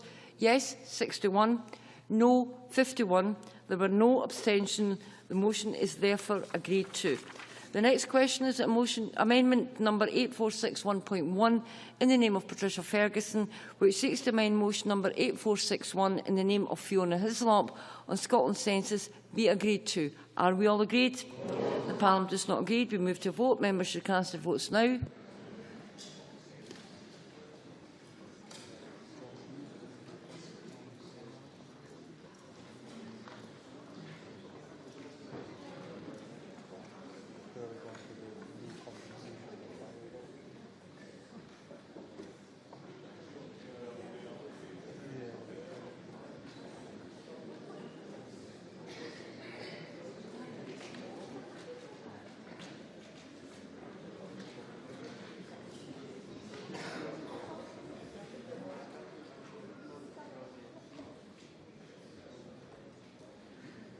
The result of the vote on amendment number 8461.1 in the name of Patricia Ferguson is as follows. Yes, 53. No, 59.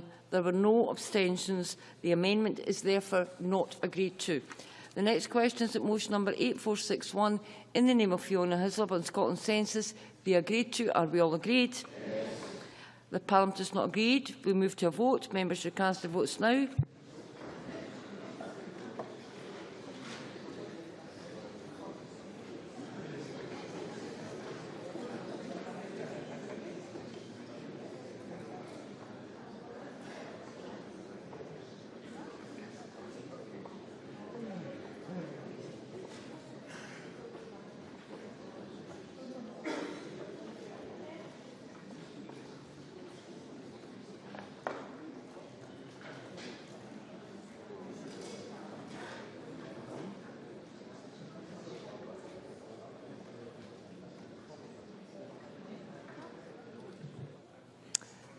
The result of the vote on motion number 8461 in the name of Fiona Hislop is as follows.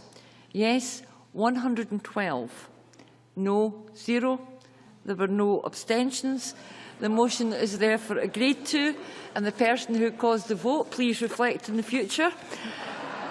The next question is that motion number 8027 in the name of John Swinney on the financial resolution for the Public Bodies Joint Work in Scotland Bill be agreed to. Are we all agreed? Yes. The motion is therefore agreed to. That concludes decision time. We now move to members' business. Members who leave the chamber should leave so quickly and quietly.